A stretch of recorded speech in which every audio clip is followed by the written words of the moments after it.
हाँ जी। हाँ जी। सभी को जय जिनेन्द्र।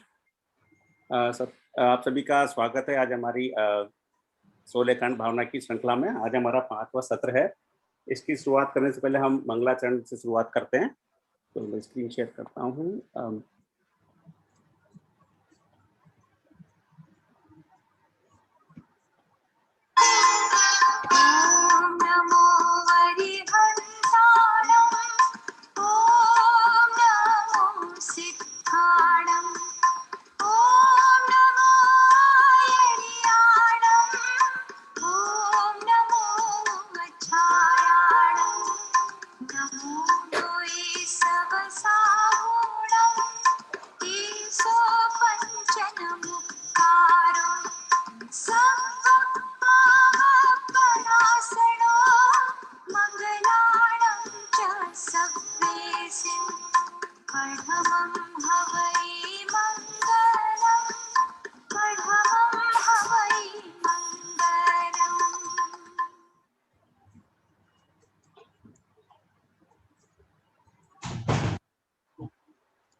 तो सेशन का शुरुआत करने से पहले मैं डॉक्टर स्वाति जी को इनवाइट करूंगा कि वो आज हमारे सभी जो उपस्थित सदस्य हैं उनको जैन ग्रुप के बारे में थोड़ा बताएं और फिर उसके बाद हम 16 कांड भावना की सीरीज के ऊपर चर्चा शुरू करेंगे।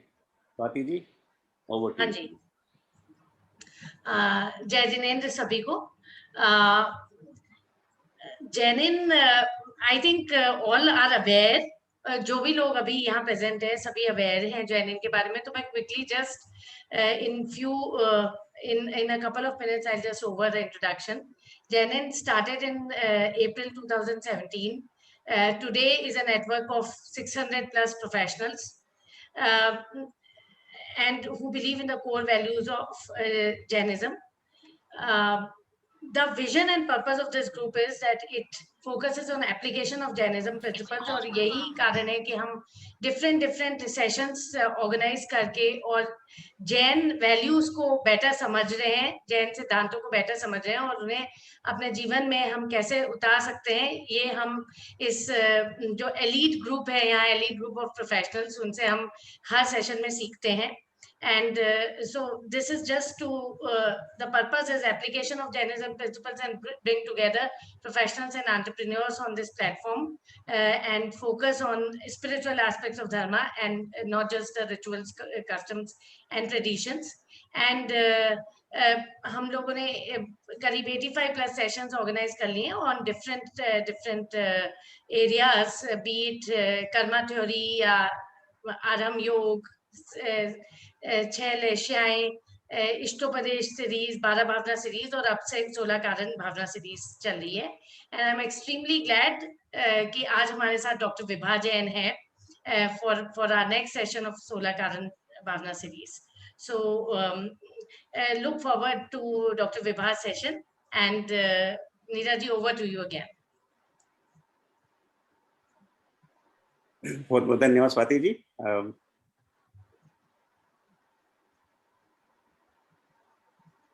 तो जैसा हम सब जानते हैं कि 16 कारण भावना की चीज हमारी चल रही है और 5वां सत्र है।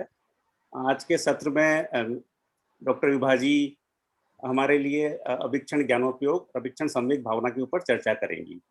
तो मैं थोड़ा सा आप लोगों को बता दूं डॉक्टर विभा जी के बारे में कि विभा जी ने पीएचडी की हुई है बैंकिंग सेक्टर में और वह अभी दिल्ली यूनिवर्सिटी के जानकी देवी मेमोरियल कॉलेज में कॉमर्स डिपार्टमेंट में एसोसिएटेड प्रोफेसर हैं और वह IIFT new Delhi, MDI Gurgaon, IMT Ghaziabad, core school of management और कई सारे प्रेस्टिजियस इंस्टीट्यूट्स में विजिटिंग फैकल्टी भी हैं। और ये हमारा सौभाग्य है। और डॉक्टर विभा जी जैन धर्म का बहुत ही खास ज्ञान रखती हैं, विशेष ज्ञान रखती हैं और साथ ही वो अपने जीवन में 10 लक्षण धर्म का पालन भी करती हैं। इसके अलावा डॉक्टर विभा जी जैन महिला महासमिति दिल्ली चैप्टर की महामंत्री हैं और कई सारे जैन सांस्कृतिक ग्रुप से जुड़ी हुई हैं और वहाँ पर वो जैन धर्म का प्रचार और प्रसार भी करती हैं। और उन्होंने वियतनाम में जाकर के साउथ एशियन कंट्रीज में जैन धर्म का क्या इतिहास है, वहाँ पर किस तरह से जैन धर्म स्थापित है, उसके ऊपर भी बहुत अध्ययन किया हुआ है। तो मैं ज़्यादा समय नहीं लेता हुए डॉक्टर विभा जी को आमंत्रित करता हूँ और रिक्वेस्ट करता हूँ कि आप 16 कारण भावना की सीरीज को आगे बढ़ाएं और आज के सत्र को हम चर्चा करते हुए हमारे ज्ञानोपार्जन में मदद करें।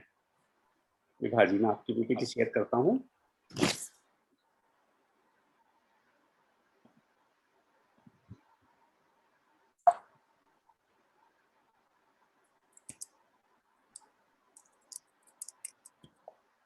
सभी को सादर जय जिनेन्द्र। मैं 16 कारण भावना में पहले ही चौथी भावना तक हो चुका है, नहीं सॉरी तीसरी भावना तक हो चुका है। आज अभिक्षण ज्ञानोपयोग और अभिक्षण संवेग भावना हम लोग डिस्कस करेंगे। परंतु 16 कारण भावना जो बताई गई है उसमें ये 16 कारण है। इसका 16 कारण क्यों कहा गया? क्योंकि भावना जो है वो चीज होती है जो कि निरंतर भाई जाए, ठीक है। और 16 तरह की भावनाएं हैं, इसलिए इसे 16 कारण भावना कहा जाता है। इसमें मुझे ये आत्म कीर्तन बहुत ही उपयोगी लगा इससे रिलेट करते हुए, इसलिए मैंने सबसे पहले यहाँ पे यही आपके सामने समक्ष प्रस्तुत किया है। इसके वर्डिंग्स इतने ज्यादा सुंदर हैं कि जो सम्यक दर्शन है, जो आत्मा का स्वरूप है, उसको इन्होंने बताया है। एक मैं गा के नहीं बताऊंगी, केवल सिंपल इसके वर्ड्स को हम ध्यान देंगे। मैं हूँ स्वतंत्र निश्चल निष्काम ज्ञाता दृष्टा आत्म राम। बिल्कुल अगर हम इसके एक एक शब्द को समझें तो आत्मा के स्वरूप के, आत्मा के जितने गुण हैं उसको बताया जा रहा है कि मैं बिल्कुल स्वतंत्र हूँ, निश्चल हूँ, निष्काम हूँ, केवल मेरा स्वरूप ज्ञाता दृष्टा है। मैं वह हूँ जो है भगवान, जो मैं हूँ वह है भगवान। क्या मतलब हुआ कि मैं बिल्कुल भगवान स्वरूप हूँ। आज इस पर्याय में भी, बिल्कुल इस समय भी मैं भगवान स्वरूप, मैं वह हूँ जो है भगवान। भगवान जो है, जो अपने वो ज्ञाता दृष्टा स्वरूप में अपनी आत्मा में लीन है, वे वो ही मैं हूँ। उनका जो स्वभाव है वो ही मेरा स्वभाव है। तो इतना सुंदर बताया गया, उससे हमें ये लगता है कि मैं बिल्कुल भगवान बन सकती हूँ। मेरे और भगवान में बिल्कुल कोई फर्क नहीं है अगर हम निश्चय न्याय से देखें, स्वभाव अपेक्षा देखें। परंतु हाँ, हमारे आत्मा के ऊपर बहुत 8 कर्म का आवरण है और उनके वो आवरण खत्म हो चुका है। तो बस केवल फर्क कितना, कि केवल वो कर्मों का फर्क है। मूल रूप से मैं और भगवान की मेरी आत्मा और भगवान की आत्मा बिल्कुल एक से है। अंतर यही ऊपरी जान बेविराग है, ये राग निदान। मतलब क्या हुआ, हमारे जो अंतर है दोनों में, केवल इतना ही फर्क है। वो विरागी हैं, उनमें राग नहीं है, और मेरे में राग है। मम स्वरूप है सत समान अमित शक्ति सुख ज्ञान निधान।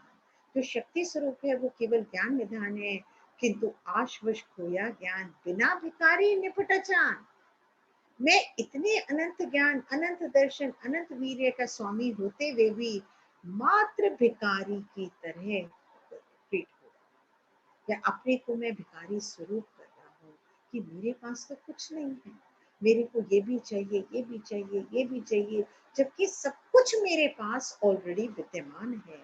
सुख दुख दाता कोई न आन, मोह राग द्वेष दुखी खान। सुख दुख दाता कोई नहीं है, ना सुख का कोई देने वाला है, ना दुख का देने वाला है। मात्र मोह राग द्वेष ही दुख का खान है। एक जीव दूसरे जीव का कुछ भी नहीं कर सकता, बाल बांका भी नहीं कर सकता। निज को निज पर को पहचान। तो उन्होंने क्या शिक्षा दी है, तो अपने को पहचान कि तू कौन हुए, और पर जो मेरे अलावा सब कुछ है, चाहे वो निकटतम शरीर है, या बच्चे हैं, या हस्बैंड हैं, या माता पिता हैं, सभी लोग को जो पर हैं उनको पर जान। यहाँ तक तेरे जो भाव हैं, विकल्प हैं, वो भी पर है। फिर दुख का नहीं लेश निदान, फिर एक भी दुख नहीं होगा। जिन शिव ईश्वर ब्रह्मा राम विष्णु बुद्धि हरि जिनके नाम, राग त्याग पहुंचू शिव ध्यान। जैसे ही मैं राग को त्याग करूंगा तो मैं शिव धाम पहुंच जाऊंगा। और फिर आकुलता का क्या काम, होता स्वयं जगत परिणाम, मैं जग का करता क्या काम। मैं जग का कुछ भी नहीं कर सकता, ना मैं किसी का बुरा कर सकता, ना मैं किसी का भला कर सा। दूर हटो पर कृत परिणाम, सहजानंद रहूं। ऐसा हो प्रकृत के जो परिणाम हैं, पर के वजह से, पर के लिए जो मैंने परिणाम करे हुए हैं, वो सब मेरे दूर हो जाएं और मैं अपनी आनंद में, सहज आनंद में ही ठहर जाऊं। तो ये बहुत ही सुंदर है, पूरे हमारे जैन धर्म का निचोड़ है। तो बहुत सुंदर लगा था, इसलिए मैंने सबसे पहले इसी से शुरुआत किया। परंतु अब हम भावना पे आते हैं, 16 कारण भावना पे। तो जिन्हें बार बार भाया जाता है या चिंतन किया जाता है, वो भावना कहलाती है। और ये जो 16 कारण भावना है, ये हमारे श्रावक के लिए भाने योग्य है। ये जब भाने योग्य है, क्यों? क्योंकि इसका बंध, सबसे बड़ी इंपॉर्टेंट बात जो कह रही हूँ, वो इसका बंध आवृत्ति सम्यक दृष्टि को भी होता है। आवृत्ति सम्यक दृष्टि कौन सा गुण स्थान? चौथा गुण स्थान। तो चौथे गुण स्थान को भी होता है, देश प्रति श्रावक को भी होता है, और प्रमत अप्रमत संयम मुनि को भी होता है। तो क्या हुआ, चौथे पांचवें छठे सब में बंध होता है, और यहाँ सम्यक दृष्टि जीव है। तो ये सबसे ऊंची सर्वोत्कृष्ट पुण्य प्रकृति है। इससे ऊंची 3 लोक में कोई दूसरी पुण्य प्रकृति नहीं है। ये मान के चलना पड़ेगा, यही शास्त्रों का लेख है, यही आगम का लेख है। तो जिसके 16 कारण भावनाएं हो जाती हैं, वह नियम से तीर्थंकर होकर संसार समुद्र से तिर जाता है। अब इसमें कुछ एग्जाम्पल्स, कुछ पॉइंट्स बताए गए हैं कि कहाँ कहाँ कैसे कैसे तीर्थंकर। एक हमें सबसे पहले ये समझना होगा कि तीर्थंकर प्रकृति जो बंध होती है, वो 16 कारण भावना से होती है। भाने 16 कारण भावना भावने से होती है, और केवल केवली और शुद्ध केवली के पाद मूल में होती है। परंतु ये क्यूरियोसिटी होती है कि क्यों, ऐसा क्यों है कि उन्हीं के पाद मूल में ये प्रकृति बंध बनती है, सबसे सर्वोत्कृष्ट प्रकृति है। क्यों? क्योंकि हमारे भावों में उतना उठाव उन्हीं के सानिध्य में आ पाता है। उनके बगैर हमारे उतने भावों में उत्कृष्टता ही नहीं आ पाती, और ये सबसे ऊंची प्रकृति पुण्य बंध है की प्रकृति है। तो हम क्या होता है, ये जो तीर्थंकर प्रकृति का बंध है, केवल शुद्ध केवली और शुद्ध केवली के पाद में होती है। तो अब विधेय क्षेत्र और भरत क्षेत्र। तो विधेय क्षेत्र में जस्ट एग्जाम्पल दिए गए हैं, थोड़ा सा सिचुएशन दी गई है, जो कि ये आपके 16 कारण की पूजा में आता है, वहां से किया गया है। तो कैसे किया गया है कि जब विधेय क्षेत्रों में अगर गृहस्थ पने में 16 कारण भावना भाई गई, केवली और शुद्ध केवली के निकट भाई गई, तो वो जीव जो है वो उसी भाव से देवों द्वारा तप कल्याणक, ज्ञान कल्याणक और निर्वाण। देखिए हम सबको पता है 5 कल्याणक होते हैं, परंतु वहां पे केवल उनके उस जीव के 3 कल्याणक होंगे। परंतु कोई अगर विदेश क्षेत्र में पहले मुनि व्रत धारण कर लेते हैं और बाद में शुद्ध केवली और केवली के बाद मूल पे 16 कारण भावना भाते हैं और तीर्थंकर प्रकृति का मत करते हैं, तो उनके केवल 2 कल्याणक रहेंगे, क्योंकि वो तब तो उनका पहले ही हो चुका है, मुनि दीक्षा पहले ही हो चुका है। तो इसलिए उनके केवल 2 कल्याणक होंगे। 2 कल्याणक होके वो निर्वाण को प्राप्त कर जाएंगे, तीर्थंकर होंगे और फिर निर्वाण को प्राप्त कर जाएंगे।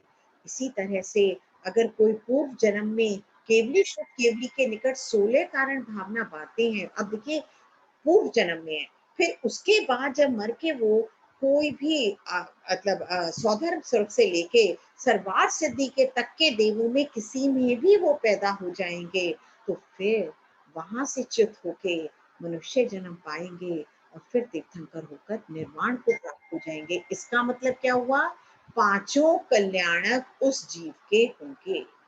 परंतु किसी ने अगर पूर्व जन्म में, बहुत ध्यान से इसको समझने की चीज है कि पूर्व जन्म में मिथ्यात्व अवस्था में, सम्यक्त नहीं हुआ, मिथ्यात्व अवस्था में उसने नरक आयु बांध ली, और फिर उसके बाद आयु बंधने के बाद शुद्ध केवली और शुद्ध केवली के शरण पाकर सम्यक्त ग्रहण कर कर 16 कारण भाकर उसे तीर्थंकर प्रकृति का बंध कर लिया। तो वहां से निकलकर भाते हुए नरक जाएगा पहले, और वहां से निकलकर फिर वो तीर्थंकर होकर निर्वाण को प्राप्त करेगा। तो ये सिचुएशंस है कि देखिए कितना जरूरी है। अगर आयुकरण पहले बंध चुका है तो वो पहले नरक जाएगा, जबकि सर्वोत्कृष्ट ये तीर्थंकर प्रकृति बांध ली है तो भी वो नरक जाएगा, परंतु तीसरे नरक, सातवें नरक भी बांधी है तो भी वो तीसरे नरक से नीचे नहीं जाएगा। तो ये केवल ये सिंपल लिखा है कि जिनको तीर्थंकर प्रकृति का बंध हो जाता है वो नीच पर्याय में जन्म नहीं लेते हैं। जैसे भवंतृक हैं, खोटे मनुष्य वाले जीवों में, मनुष्य में नहीं होंगे, नीच कुल वाले नहीं होंगे, विकृत अंग वाले नहीं होंगे, अल्प आयु नहीं होगा, दरिद्री नहीं होंगे, त्रियंचों में पैदा नहीं होंगे, भोग भूमि में पैदा नहीं होंगे, स्त्री पर्याय में पैदा नहीं होंगे, नपुंसक में नहीं होंगे, एक इंद्र से विकल्प होके चतुष्टय आदि पर्याय में या तीसरे नरक से नीचे नहीं होंगे। तो ये केवल मैंने इसलिए किया है, जबकि 16 कारण भावना भाई साहब ने पहले ही बता चुके हैं। तो मुझे ये लगा कि इसको दोबारा रिपीट करके हमें उसके ऊपर श्रद्धान बनता है कि सम्यक्त होकर जब 16 कारण भावना भाते 16 कारण भावना होगी ही सम्यक के बाद, चौथे के बाद होगी, तो उसके बाद हम इन सब पर्यायों में जाएंगे ही नहीं। तो अब 16 कारण भावने से क्या होगा? कुसंगति का निवारण हो जाता है। तीसरे भव में पक्का मोक्ष होता है जब शायक सम्यक से करता है। तीर्थंकर रिद्धि उत्पन्न हो जाती है, समस्त पापों का क्षय हो जाता है, भावों की अशुद्धि रूपी मल विध्वंस हो जाते हैं।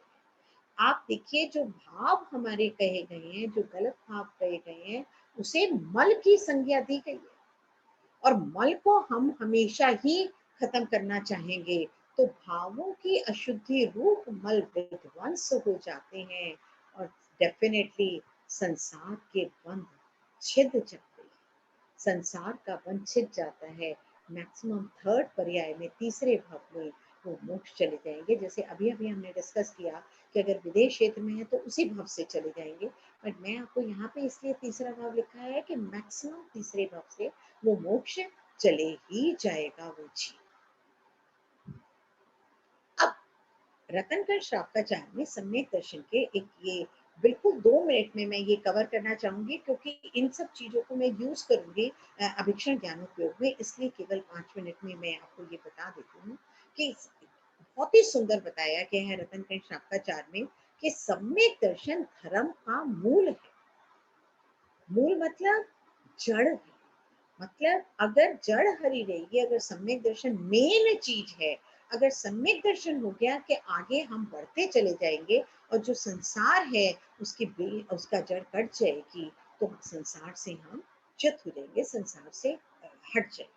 तो सम्यक दर्शन धर्म का मूल है, और सम्यक दर्शन के बिना श्रावक धर्म भी नहीं होता।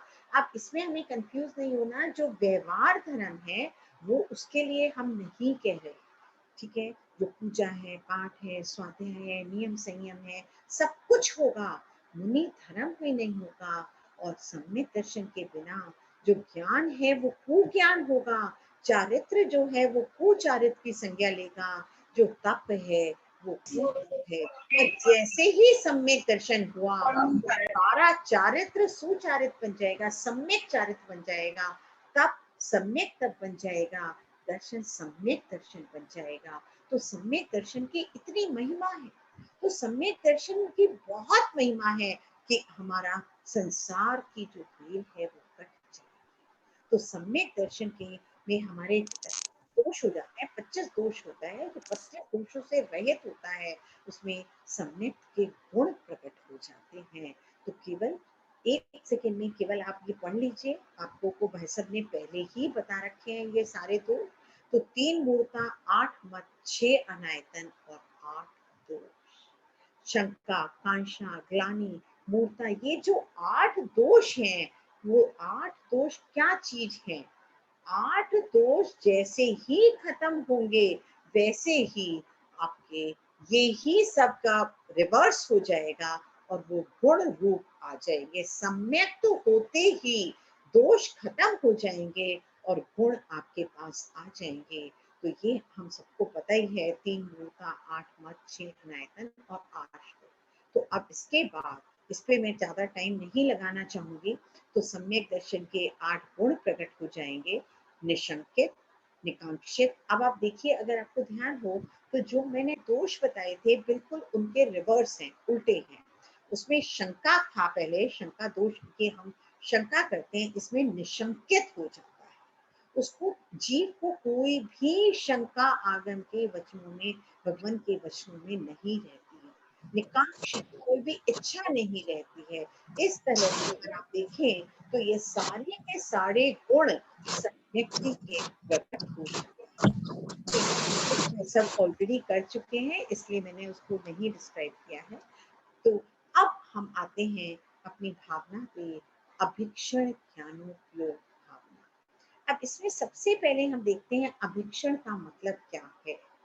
निरंतर, जिसमें एक भी कोई इंटरप्शन ना हो, बीच में गैप ना हो, तो वो होता है अभिक्षण। लगातार, निरंतर।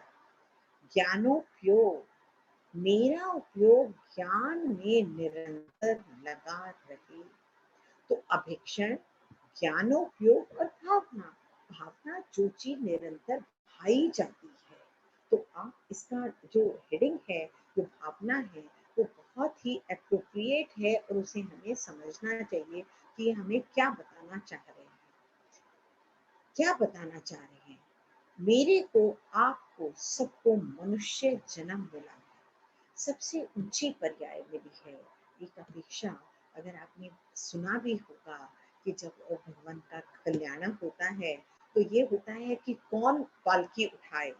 तो देव कहते हैं मैं उठाऊं, मैं बिल्कुल डिटेल में नहीं बता रही हूँ। देव कहते हैं हम उठाएं, मनुष्य कहते हैं हम उठाएं। और अल्टीमेटली, क्योंकि देव वहां उसी पर्याय से मोक्ष नहीं जा सकते और हम संयम धारण करके मोक्ष जा सकते हैं, तो ये चांस किसको मिलता है? मनुष्य को मिलता है।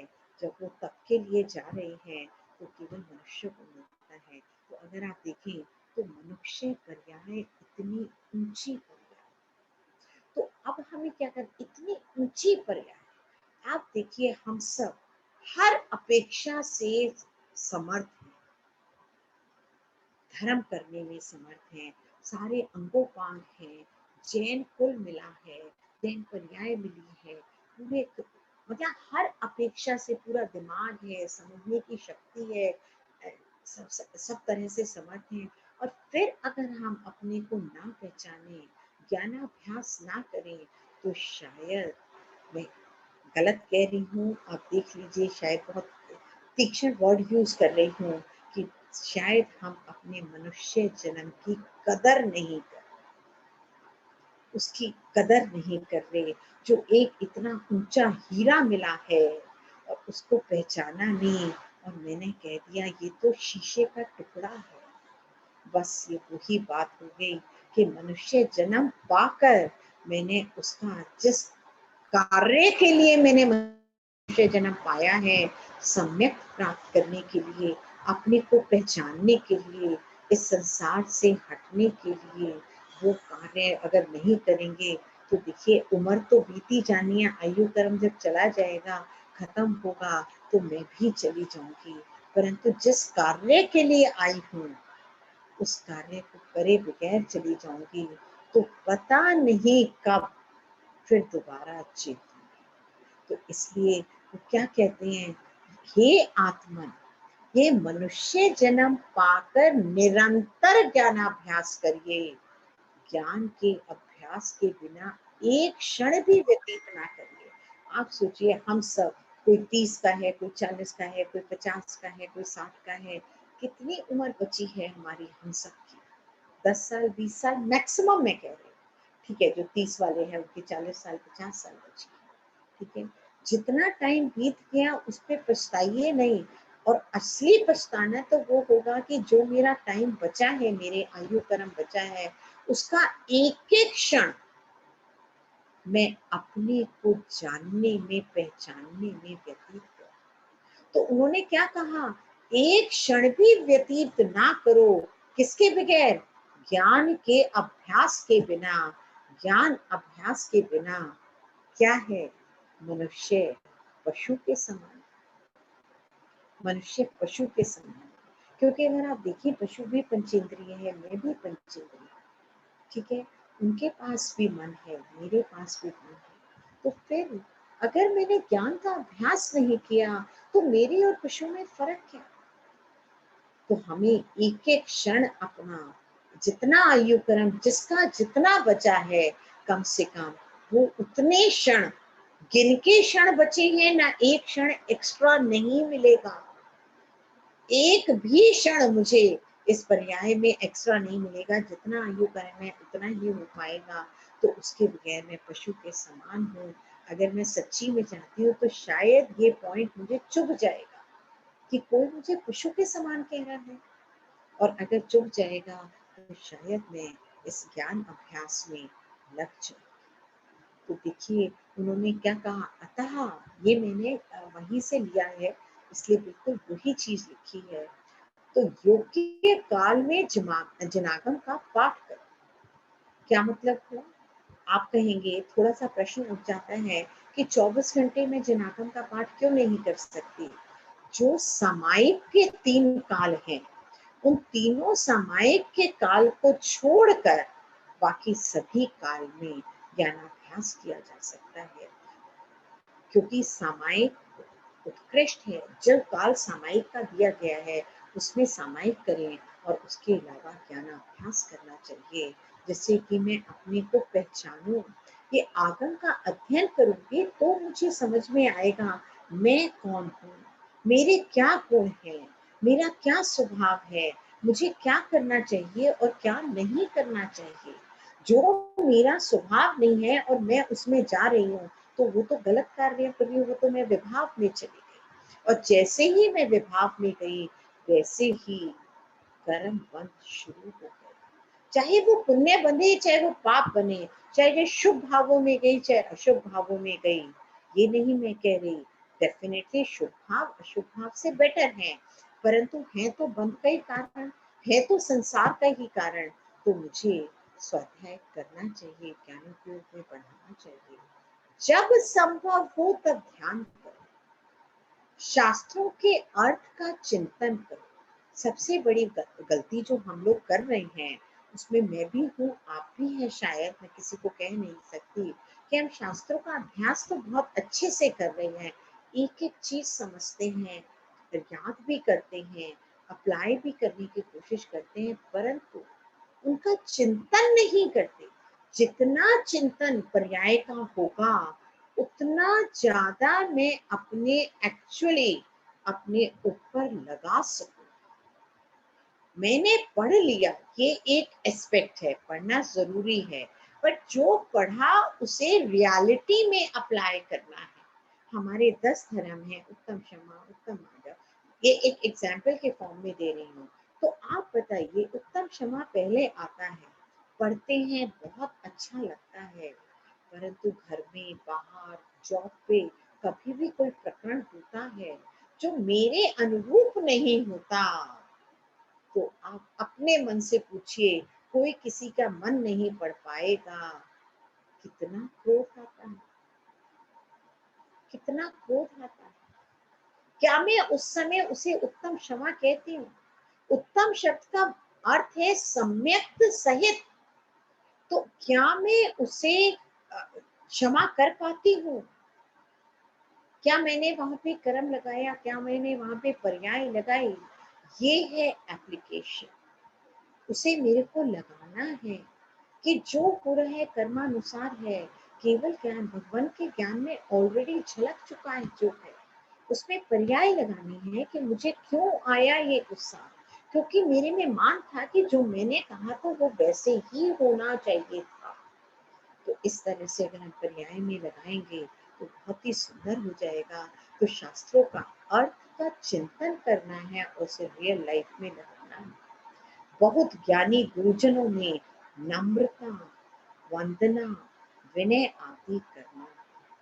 अब ये करना वर्ड नहीं होगा, मुझे आप सोच के विचार करके बताइए, चिंतन करके बताइए कि जो ज्ञानी हैं और मैं ज्ञानी बनना चाहती हूँ, मैं अपने सबमिट करना चाहती हूँ, मैं अपना स्वभाव देखना चाहती हूँ, मैं उसी में रमना चाहती हूँ, तो क्या जो जिसने प्राप्त कर लिया है उसके प्रति रिस्पेक्ट आएगी या नहीं, नम्रता आएगी या नहीं आएगी।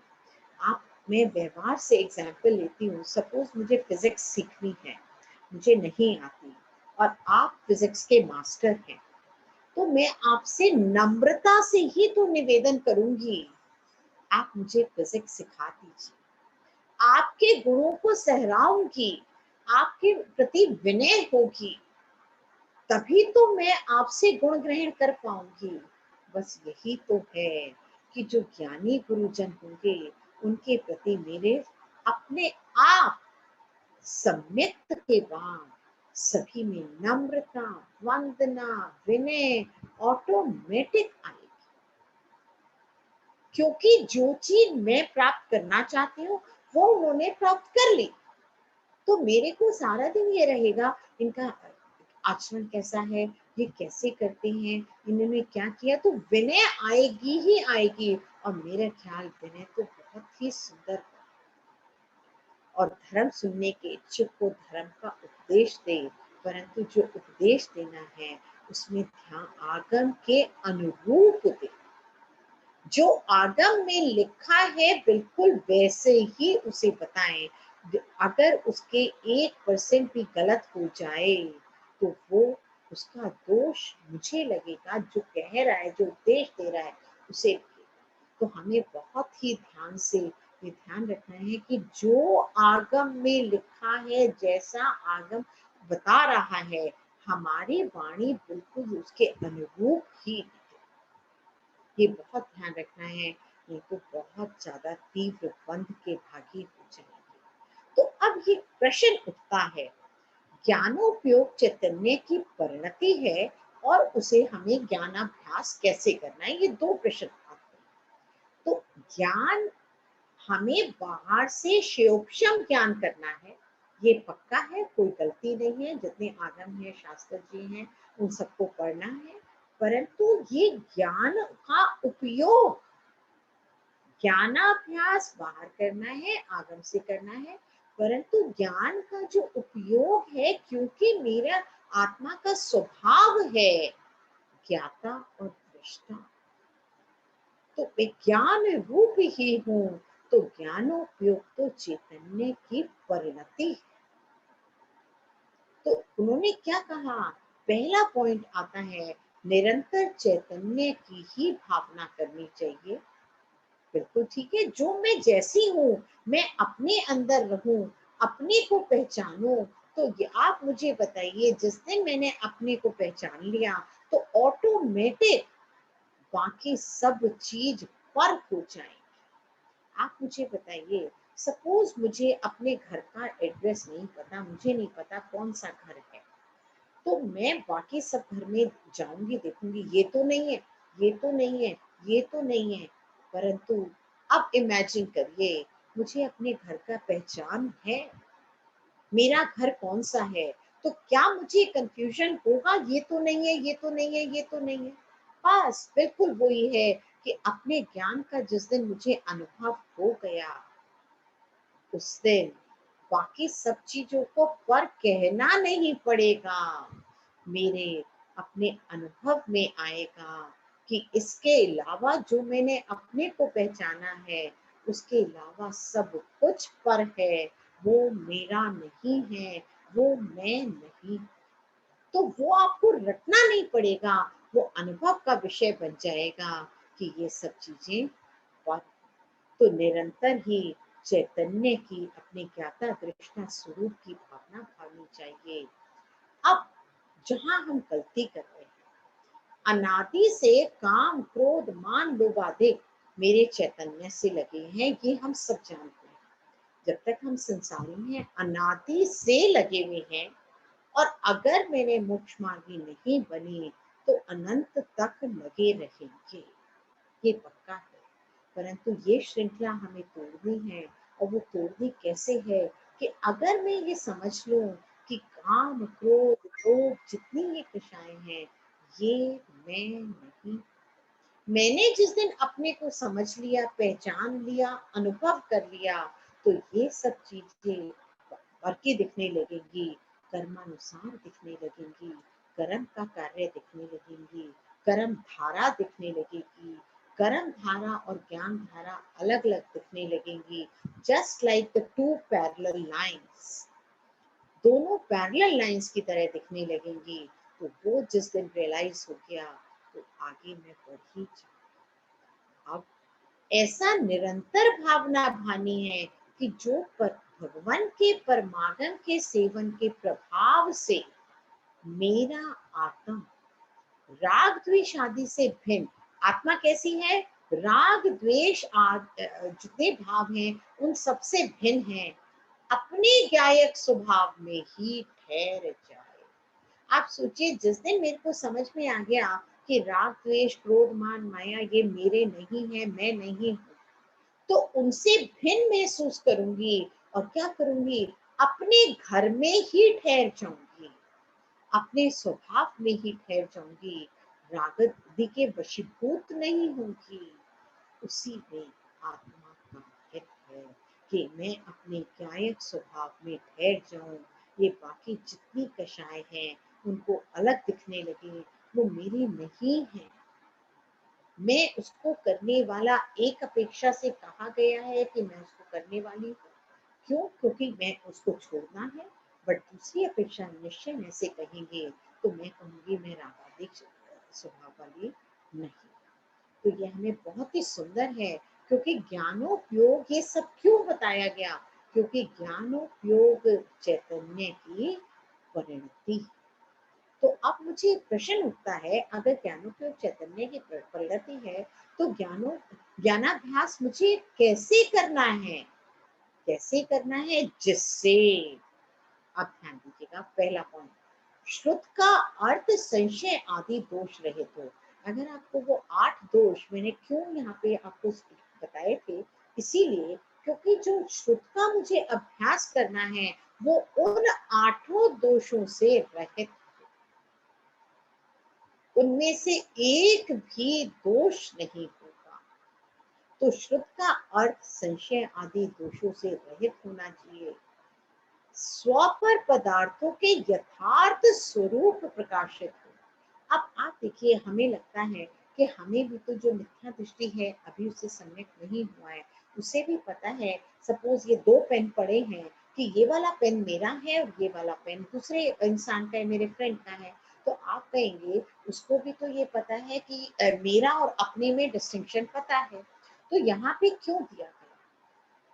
जो मेरे अपने का डिस्टिंक्शन है, ये मैं पर पदार्थों में तो कह रही हूँ, विकल्पात्मक कह रही हूँ, परंतु स्व पर पदार्थों का जो स्वरूप है वो प्रकाशित है।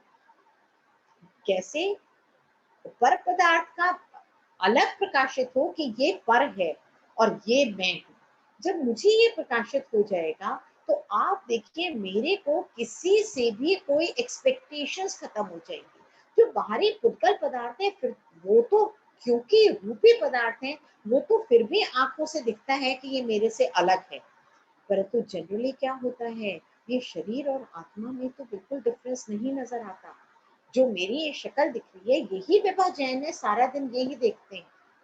इसकी आत्मा को जब तक अनुभव नहीं करेंगे, तब तक इस शरीर को और इस आत्मा को अलग अलग महसूस नहीं करेंगे, तब तक वो यथार्थ स्वरूप प्रकाशित नहीं होगा। फिर आगे एक और पॉइंट बहुत ही सुंदर कहते हैं कि पाप पुण्य का स्वरूप, लोक अलोक का स्वरूप, मुनि श्रावक के धर्म का यथार्थ निर्णय हो।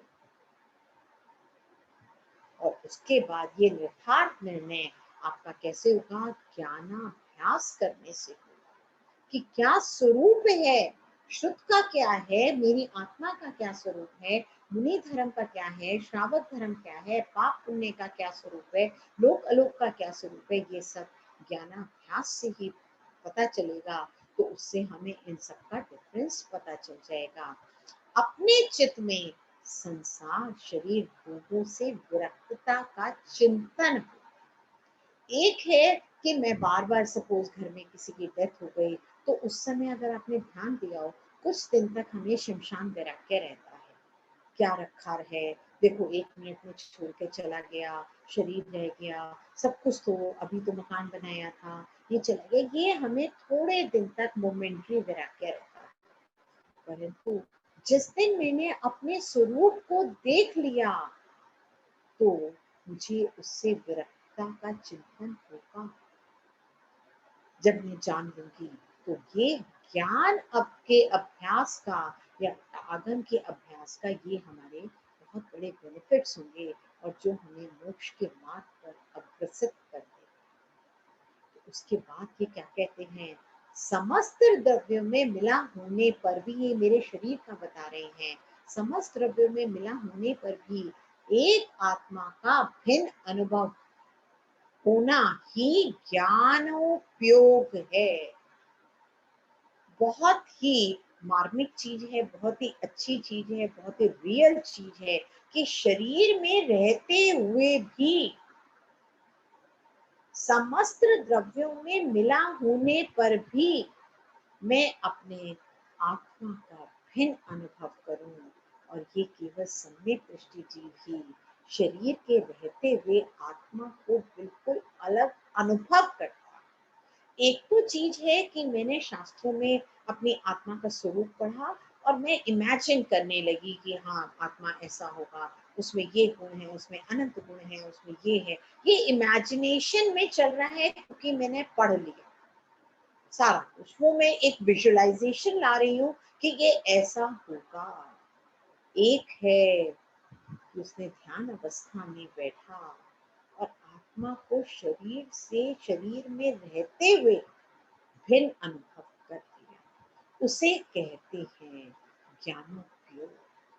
जो हमारी भावना है वो ये है अभिक्षण ज्ञानोपयोग, निरंतर ज्ञान उपयोग की भावना।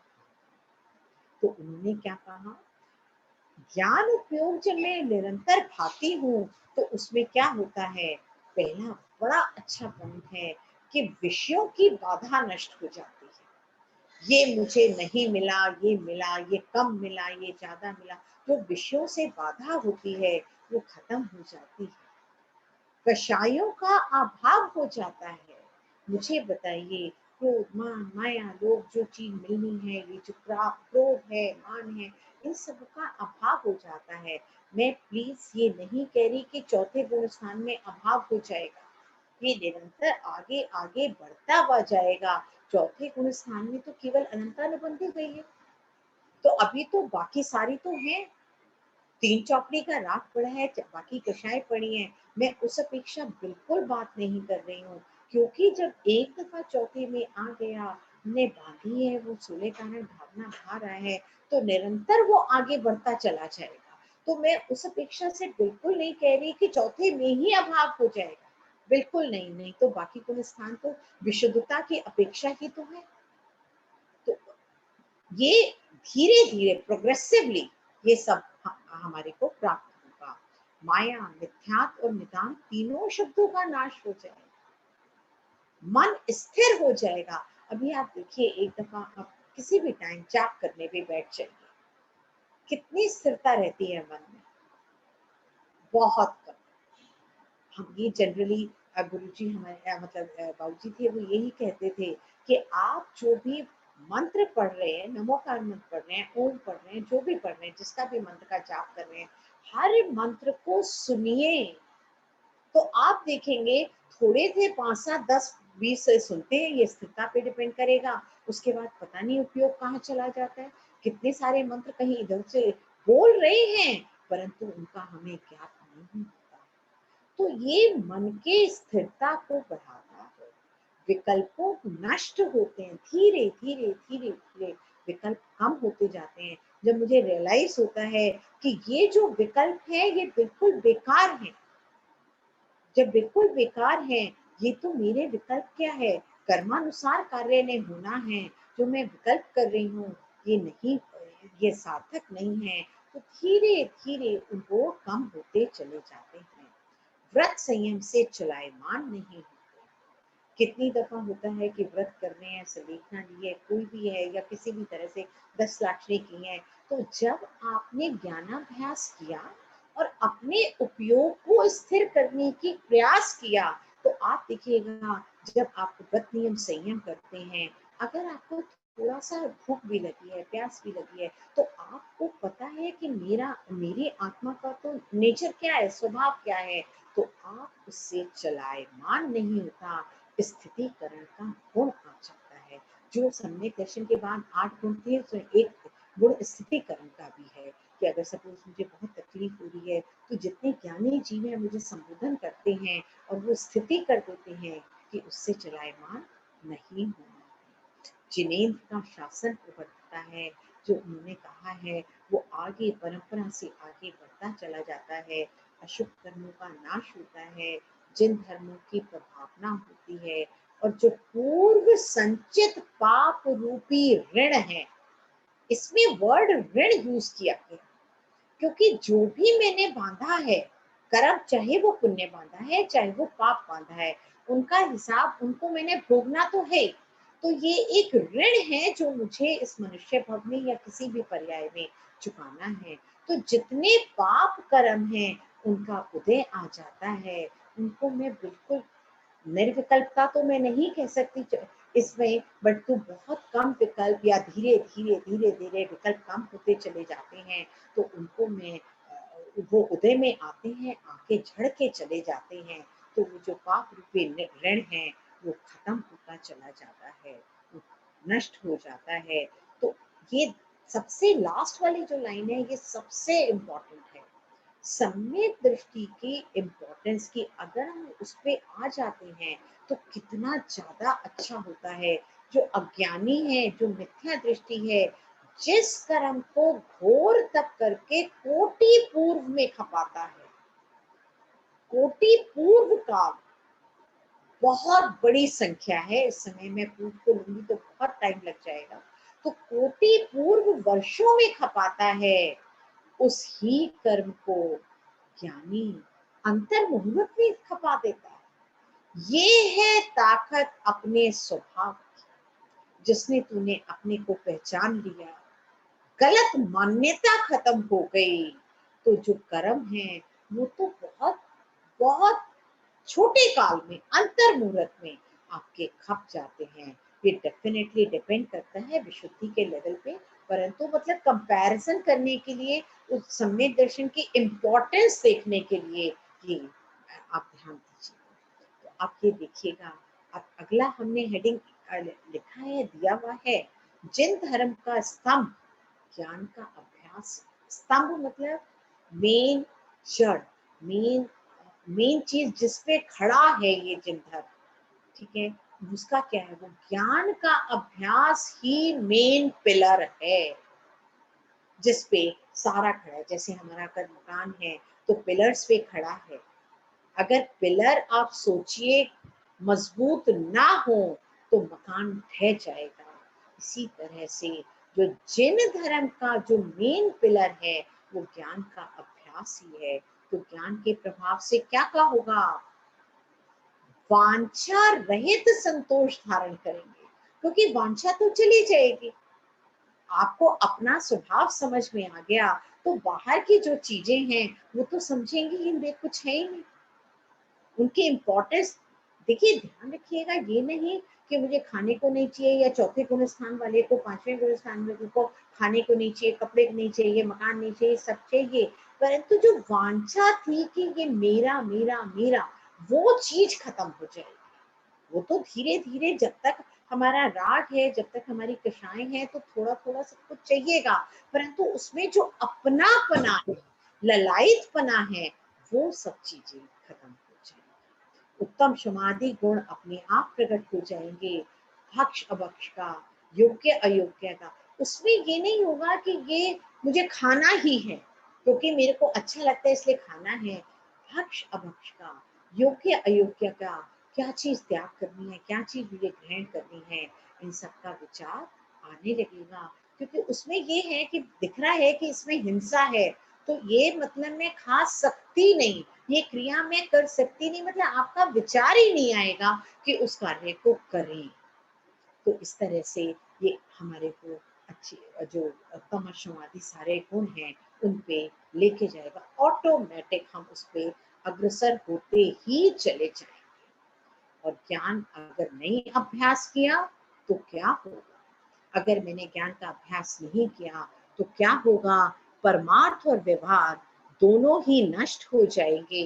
ज्ञान रहित, देखिए कितना बड़ी बात कही है ये मैंने शास्त्र जी से ही लिखा है, जहां तक ख्याल है रतनकर का ही है कि ज्ञान रहित राजपुत्र भी निरादर का भी निरादर होता है। और हम क्या चाहते हैं कि राजपुत्र मतलब हमारे पास भी वो वाला सारा कुछ हो जाए जो एक राजपुत्र के पास होता है, हम सारी दौड़ हमारी वहां चल रही है, ठीक है। और उन्होंने क्या कहा, तू राजपुत्र भी बन जाएगा परंतु अगर ज्ञान का अभ्यास नहीं किया तो तेरा निरादर ही है। तो ये हमें समझना है।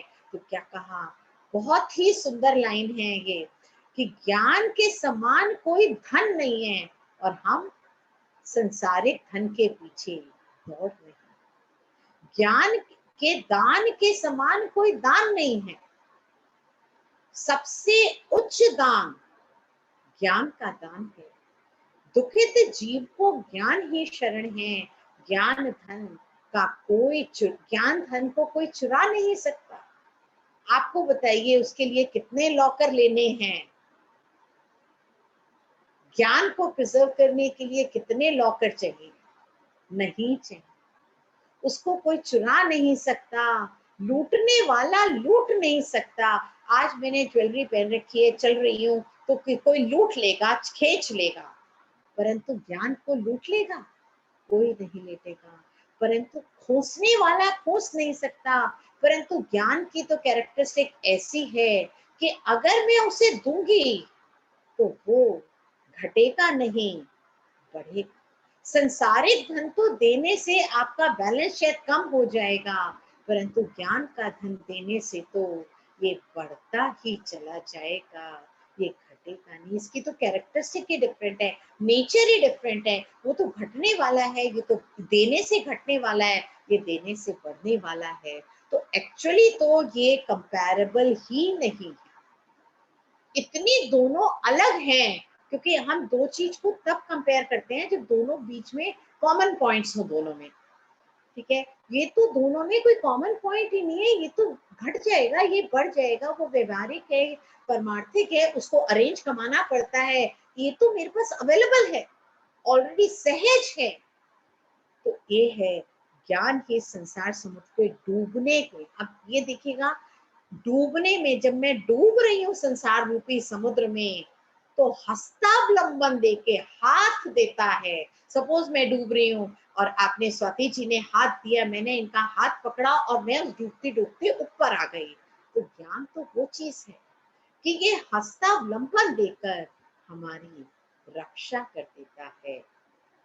ऐसा है अभीक्षण ज्ञान उपयोग भावना। बहुत सुंदर भावना है, इसे बहुत अपने अंदर पूरे जीवन में उतारना चाहिए। अब मैं बहुत छोटी सी संवेग भावना बताऊंगी जो कि अभीक्षण ज्ञान उपयोग भावना पे काफी कुछ डिपेंडेंट है, क्योंकि वो होती है तो ये संवेग आता ही आता है। कैसे? ध्यान से पहले बहुत छोटे में बताऊंगी। संसार शरीर भोगों से विरक्त होकर, जब मैंने अभीक्षण ज्ञान उपयोग किया, जब सम्यक हुआ, क्योंकि ये सारी भावनाएं सम्यक के बाद की हैं, तो क्या हुआ, उनसे ऑटोमेटिक विरक्तता आनी शुरू हो जाएगी, क्योंकि वो अलग दिखाई देंगे, वो पर दिखाई देंगे। धर्म के फल में अनुराग करना, दो पॉइंट है इसमें कि संसार शरीर भोगों से विरक्तता आएगी और धर्म का फल जो मिलेगा उसमें मेरे को अनुराग होगा। जब ये दोनों कैरेक्टरिस्टिक्स होंगी जो साइड बाय साइड आएंगी, उसे ही संवेग भावना कहते। ठीक है, अभिक्षण है, ये भी कॉन्टिन्यूस है, अभिक्षण संवेग भावना। तो इससे क्या होता है, जब हम ये करते हैं तो धन वैभव अशरण दिखाई देता है। आप मुझे बताइए, कोविड में इतने लाखों करोड़ों केस हो गए, इतनी डेथ हो गई, क्या जिनके पास बेहद पैसा था, क्या वो कुछ कर पाए, बचा पाए? नहीं। तो दिख तो रहा है प्रत्यक्ष कि धन वैभव में भी अशरणता है। सपोज उनका अपना बेटा था, डॉक्टर था, ये था, सारी फैसिलिटीज मिल रही थी, सब कुछ था, तो भी इंसान चला गया। तो दिख तो रहा है कि अशरण है। पुत्र का स्वरूप देखिए, मैं आप हम सब संसारिक जीवें अलग नहीं है। पुत्र जब होता है, हम लोग क्या समझते हैं, मैं दुनिया की सबसे ऊंची माँ बन गई। जब पुत्र आया उसके बाद आप देखते चले जाइए, स्त्री का जो रूप है वो डाउन होना शुरू हो जाता है। उसके बाद उसके मेहनत करके पालती है, पोसती है, फिर ये देखती है इसे खड़ा करना है, इसका ये अच्छे से सेटल हो जाए, फिर शादी करनी है। आप ये देखिए पुत्र का स्वरूप क्या है, जिसपे हम दीवाने हो रहे हैं, जिसपे हम कांस्टेंट लग रहे हैं, पूरी हमारी उम्र उस पे जा रही है। तो जब मैं इन चीजों की विरक्तता मुझे आएगी, जब उनका स्वरूप, मैं ये नहीं कह रही कि उनसे द्वेष करने लगी है, बिल्कुल नहीं। आप ये ध्यान रखिएगा, जब संदिग्ध जीव है, जो बच्चों का पालन और सुंदरता से करेगा और अच्छे से करेगा, ये नहीं मैं कह रही कि हमें अपने घर को त्यागना है, करना है, वो बहुत ऊंची स्टेज है। घर में रहते भी अगर सम्यक्ति हैं, तो आपका जो आचरण आएगा वो और ज्यादा अच्छा सम्यक आचरण आएगा कंपेयर टू ए मिथ्या दृष्टि जी। तो मित्र का स्वरूप देख लीजिए, मित्र का क्या स्वरूप है। मेरा अगर पुण्य का उदय है तो मित्र मेरी हेल्प करता है। सबसे बढ़िया, सबसे क्लोजेस्ट फ्रेंड हेल्प नहीं कर पाता अगर मेरा पाप का उदय है। ये नहीं मैं कह रही कि वो करना नहीं चाहता, परंतु ये तो जैन धर्म का स्वरूप है कि एक जीव दूसरे जीव का कुछ कर ही नहीं सकता। तो स्त्री का स्वरूप जिसपे हम सोचते हैं कि अगर मेरी स्त्री अच्छी है तो मेरा सारा काम हो जाएगा, या मेरे हस्बैंड अच्छे हैं तो मेरा सारा काम हो जाएगा। तो इन सब का शरीर का स्वरूप जो मेरा सबसे क्लोजेस्ट है, उसका स्वरूप देखिए। क्या मैं अपने शरीर को अपने विचारों के अनुसार काम करवा सकती हूँ? नहीं। क्या मैं चाहती हूँ मेरा शरीर मेरा साथ ना दे, बीमारी आए? अगर मेरा शरीर मेरा कहना नहीं मान रहा, तो बताइए मैं दूसरे के शरीर को कैसे सोच सकती हूँ कि वो मेरे अनुरूप चले? तो नहीं, यही स्वरूप है। तो इसमें द्वेष भाव तो करना ही नहीं है। कुटुंब संसर्ग में अशरणता, इंद्रिय विषयों का स्वरूप। आप बताइए, ये तो हम सब जानते हैं कि इंद्रिय विषयों का क्या स्वरूप है। आंख से अच्छा देखने को चाहिए, कान से सुनने को अच्छा चाहिए, खाने को अच्छा चाहिए, स्पर्श अच्छा चाहिए। एसी की 2 मिनट लाइट चली गई तो गर्मी है, गर्मी है, गर्मी है। जनरल बता रही हूँ, ये ना आप अलग है ना मैं अलग हूँ, बिल्कुल हमारा यही इंद्रियों का स्वरूप है। तो आप देखिए, हम इतने गुलाम हो गए हैं इन इंद्रियों के, जबकि मैं इतनी अनंत वीर्य वाली आत्मा हूँ, ज्ञाता दृष्टा। तो ये इंद्रियां मेरी गुलाम होनी चाहिए, रादर मैं इंद्रियों की गुलाम होती जा रही हूँ। तो ज्ञानाभ्यास करने से, संसार शरीर भोगों से विरक्त होने से मुझे इन इंद्रियों के स्वरूप का ज्ञान होगा, और फिर धीरे धीरे विरक्तता आएगी। स्वरूप जान के विराग भाव आएगा। तो जब मैं निरंतर वो चिंतन करूंगी तो विरक्ति आएगी ही आएगी, और मुझे धर्म में अनुराग होगा ही होगा। जब पता चलेगा धर्म करने से, इस मार्ग पे चलने से मेरे को अनंत ज्ञान, अनंत आनंद की प्राप्ति होगी, तो मैं उस मार्ग पे चलना शुरू करूंगी, चलने का प्रयास करूंगी ही करूंगी। ऐसा हो ही नहीं सकता नहीं। तो बट बार बार आ रहा है कि धर्म धर्म धर्म। तो सबसे पहले प्रश्न होता है, धर्म होता क्या है? धर्म होता क्या है, सबसे पहले प्रश्न वही उठता है। तो इसे पर्याय दृष्टि से, हम पर्याय बुद्धि से हम चार तरह से डिफाइन कर सकते हैं, जबकि धर्म एक ही चीज है, चार धर्म नहीं है। ये केवल अपेक्षाकृत कथन है कि वस्तु स्वभाव वो धर्म, वस्तु का स्वभाव ही धर्म है। अगर चीनी का स्वभाव मीठापना है तो मीठापना ही चीनी का स्वभाव है, चीनी का धर्म है। मैं आत्मा हूँ, आत्मा का स्वभाव ज्ञाता दृष्टा है, तो ज्ञाता दृष्टा ही आत्मा का मेरा धर्म है। तो वस्तु स्वभाव वो धर्म, उत्तम समाधि 10 लक्षण धर्म, ये केवल अपेक्षाकृत कथन है। उसके बाद अगर मैंने वस्तु का स्वभाव को जान लिया तो उत्तम समाधि गुण तो प्रकट होंगे, होंगे ही होंगे। सम्यक दर्शन, सम्यक ज्ञान, सम्यक चारित्र, रत्नत्रय ही धर्म है। ये अलग दृष्टि से कहा गया है, जीवों की दया रूप ही धर्म है। मुझे बताइए, जिस दिन मैंने अपने स्वभाव को जान लिया, अनुभव कर लिया, क्या मैं किसी दूसरे जीव जिसमें दिख रहा है कि जो मैंने आत्मा का अनुभव किया वो ही आत्मा इस जीव में है, चाहे वो चींटी है, चाहे वो निगोद का जीव है, चाहे देव का जीव है, चाहे हाथी का जीव है, वो ही जो मेरी आत्मा है वो ही दूसरे की आत्मा है। तो क्या मैं हिंसा कर पाऊंगी? क्या मैं उसे कर्कश वर्ड बोल पाऊंगी? नहीं बोल पाऊंगी। तो इसलिए कहा गया जीवों की दया ही धर्म। तो ये इस तरह से, चार तरह से बताया। तो जिनेंद्र देव ने क्या कहा? तो जिनेंद्र देव क्या कहते हैं? आत्मा के स्वभाव रूप 10 लक्षण धर्म में अनुराग होना ही संवेग। क्या मतलब? आत्मा का स्वभाव में जो 10 लक्षण धर्म ऑलरेडी है, जब मैंने अपना अनुभव किया तो वो प्रकट हो गए। ठीक है, तो उसी को संवेग भावना कहते हैं। कपट रहित रत्नत्रय धर्म में अनुराग होना, जो हमने डेफिनेशन पढ़ी थी तो उसमें यही कहा था, विरक्ति और धर्म के प्रति अनुराग। ठीक है, तो कपट रहित रत्नत्रय धर्म में अनुराग होना ही संवेग है। जीवों की रक्षा करने रूप जीव की दया रूप परिणाम होना ही संवेग भावना है। आत्मा का स्वभाव केवल ज्ञान, केवल दर्शन, वो ही संवेग है। आप किसी भी तरह से डिफाइन करिए, अगर आप विचार करेंगे तो सब पॉइंटों में एक ही पॉइंट है, एक ही चीज को अलग अलग तरह से कहा गया। जिस तरह हमें समझ में आ जाए उस तरह से हमें समझना है।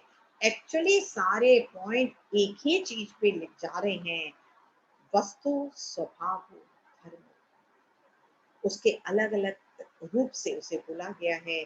धर्म में अनुराग रूप परिणाम होना ही संवेग है। धर्म के फल को अत्यंत मिष्ट जानना। जैसे ही स्वभाव में मैं स्थिर हुई, अनंत ज्ञान का अनुभव हुआ। अनंत ज्ञान का अनुभव हुआ। चारित्र अपेक्षा, अभी खैर अगर हम बहुत डिटेल में जाएंगे तो केवल आपका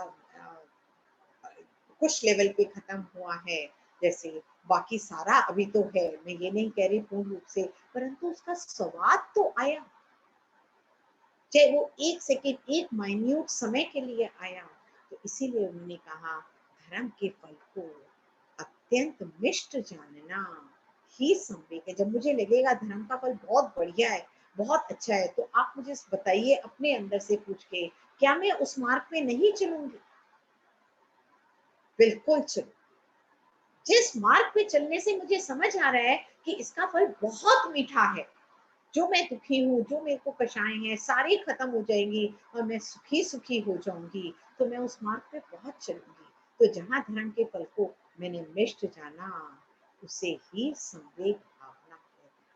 तो धर्म के फल को जो तीन लोक में उत्कृष्ट जानता है, तीनों लोकों में, ये नहीं इस पर्याय में, इस लोक में, तीनों लोकों में जो उत्कृष्ट मानता है, इससे ऊंचा कुछ नहीं है, उसे संवेग भावना होती है। तो इसी को हमने संवेग भावना कही, जो कि अभीक्षण होती है, निरंतर होती है और भाने योग्य होती है। तो ये दर्शन विशुद्धि पहली भावना है, उसके साथ बाकी 15 भावना होती ही होती, साथ साथ होती ही है। तो इस तरह से आज मैंने संवेग भावना बनाई, बट थोड़ा सा शायद टाइम ज्यादा हो गया, बट उसके लिए क्षमा चाहती हूँ। मैंने सोचा था कि बिल्कुल टाइम पे खत्म कर दूंगी, बट थोड़ा सा टाइम ज्यादा हो गया, इसके लिए मैं क्षमा चाहती हूँ। Thank you. बहुत बहुत धन्यवाद विभा जी, अमेजिंग सेशन। और जो आपने ज्ञानोपयोग का बताया है वो तो मतलब जिसे कोई चुरा नहीं सकता, जो सच्ची जो जो खर्च होने से बढ़ता ही है। Means amazing, amazing insights. और डेफिनेटली मतलब मुझे ये लग रहा था कि आजकल कॉर्पोरेट वर्ल्ड में कहते हैं कि लर्निंग स्पिरिट होनी चाहिए, it is one of the key qualities looked in professional. तो ये एक्चुअली वही है इन द मटीरियलिस्टिक सेंस। तो थैंक यू सो मच। और अभी अब क्वेश्चंस के लिए हम ओपन करेंगे, एनीबडी हैज एनी क्वेश्चंस? सो मेरा एक प्रश्न था विभा जी, जय जिनेन्द्र। सो जैसे आपने कहा कि जो भी है हमारा जीवन का लक्ष्य है कि ज्ञानोपयोग या ज्ञान का अभ्यास करना। तो आपने कहा सामायिक और सामयिक के अलावा हम हमेशा उसी ध्येय से हम रखे रहे हमेशा और जीवन को बिताएं। और प्रैक्टिकल लाइफ में हम सब कॉर्पोरेट लाइफ में बिजी हैं, इवन रिटायर्ड लोग भी बिजी हैं, कोई शेयर मार्केट में है तो हम कोई अपने अपने जीवन को जो हम जी रहे हैं, अगर मैं कॉर्पोरेट लाइफ में हूँ and I already have whatever I have, but still I am in the corporate world to get more and more into higher position and all. तो कैसे मुझे और सबको लाइफ को लीड करना चाहिए इस भावना को ध्यान रखते हैं, बिकॉज हम वो तो संन्यास तो ले नहीं रहे हैं अभी। तो अभी हमें क्या क्या हम रखें अपनी भावना अपने दैनिक जीवन में इसके बेस पे। बिल्कुल आप ठीक कह रहे हैं, हम लोग सब बिजी हैं, हमने सबने अपने को बिजी कर रखा है। और सबसे बड़ी बात है कि अगर हम बिजी ना करें, सपोज एक दिन मेरे पास काम नहीं, इमेजिनेशन है, या 15 दिन काम नहीं है मेरे पास, तो आप देखिए हम बोर फील करना शुरू कर देते हैं।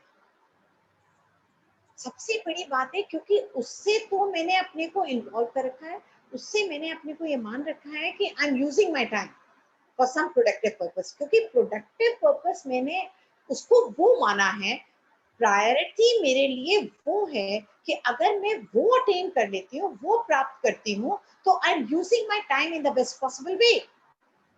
ये हमारे दिमाग में, क्योंकि बचपन से आप देखिए, जब हमने भी बच्चों को पाला या हमारे मम्मा पापा ने हमें पाला, तो ये था ना कि तुम्हें जिंदगी में कुछ बनना है। दे नेवर से कि ये, but you should be independent. तो बचपन से ये सुना, तो अब वो मटेरियलिस्टिक वर्ड को ही दिमाग में अंदर तक बैठा हुआ है।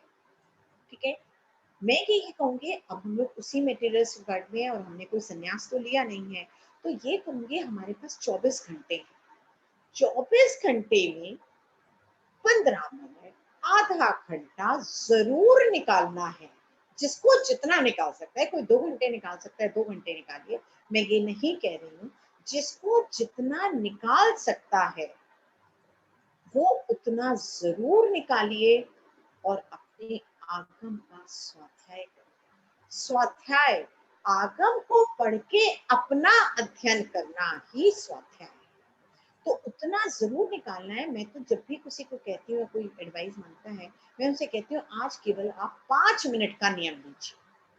कभी मैं किसी को, क्योंकि अगर आप पढ़ भी लेंगे, मैंने आपको कहा आधा घंटा आपने बुक खोल के पढ़ भी लिया, उसकी रीडिंग भी लगा ली, हिंदी की संस्कृत की में रूप में, तो उसका कोई फायदा नहीं है अगर आपका दिमाग का कंसंट्रेशन नहीं बन रहा।